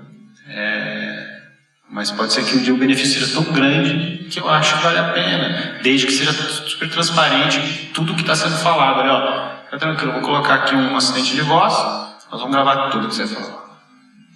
Mas você vai ter um monte de benefício com isso. Tá bom. Ou não, prefiro não ter esses benefícios. Então acho que a transparência que a lei está obrigando a trazer agora, ela vai ajudar inclusive a evoluir mais rápido, porque agora vai ter uma questão ética muito bem resolvida. Mas a real a gente faz isso, troca, a gente abre mão de privacidade sim, por outros benefícios que a gente acha que vale a pena. Então a gente está se acostumando, né, a abrir mão de privacidade. O nosso tempo... Pode fazer essa pergunta, o nosso tempo está quase acabando, mas pode fazer.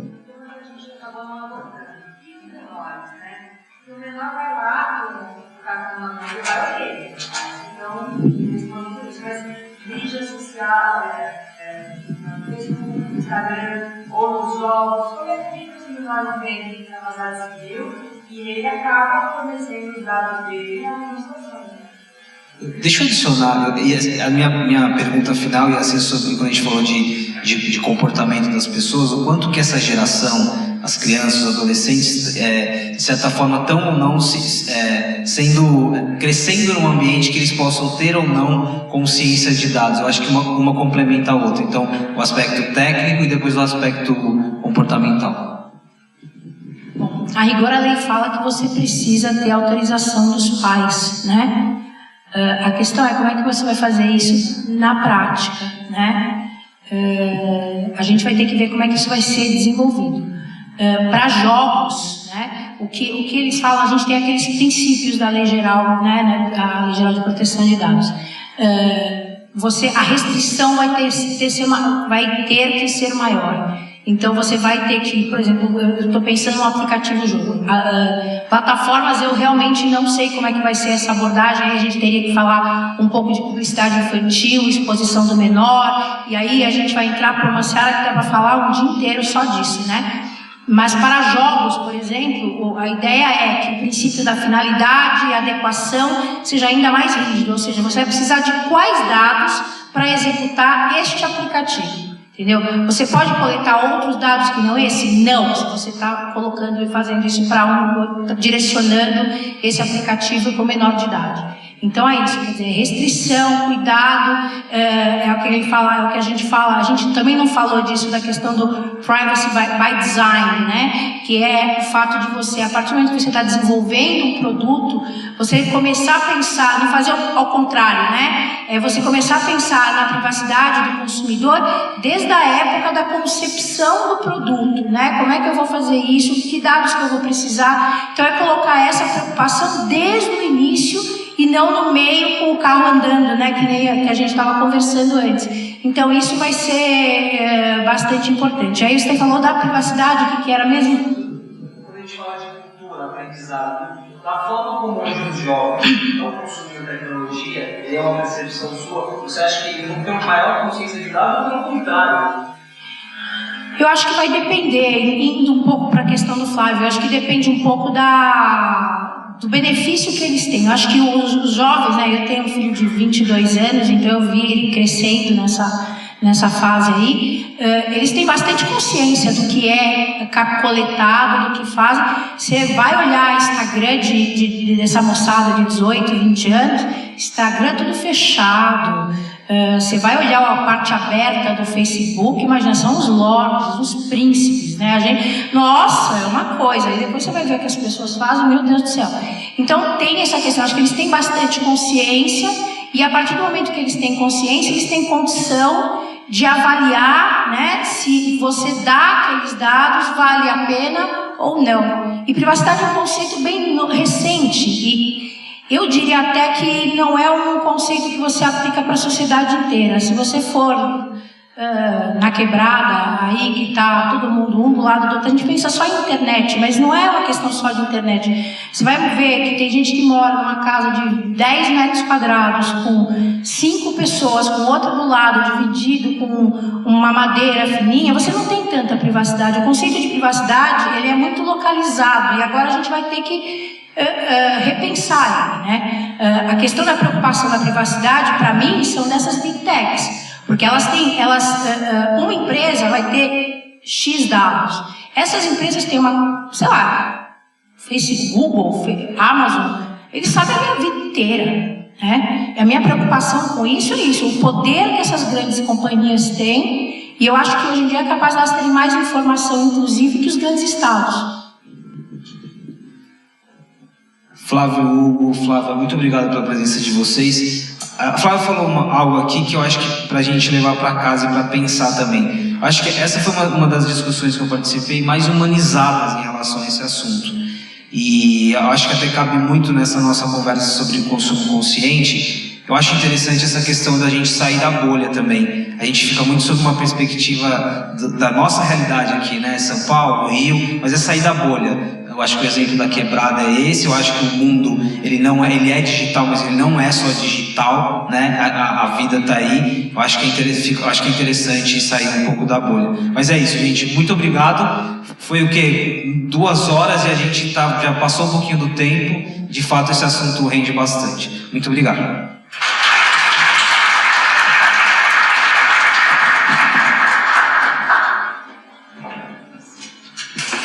Obrigada a todos pela presença, obrigada a todos os palestrantes pelas excepcionais contribuições. A gente, no final dos eventos, sempre faz um sorteio.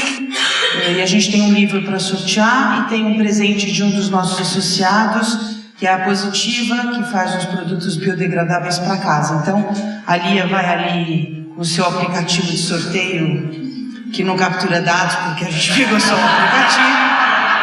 É só o número de vocês e o número da inscrição de vocês fazer o sorteio. Eu não estou enxergando. Número 4. O nome? Ana Paula Matoso. Está aqui? Não. Número 10. Fernando.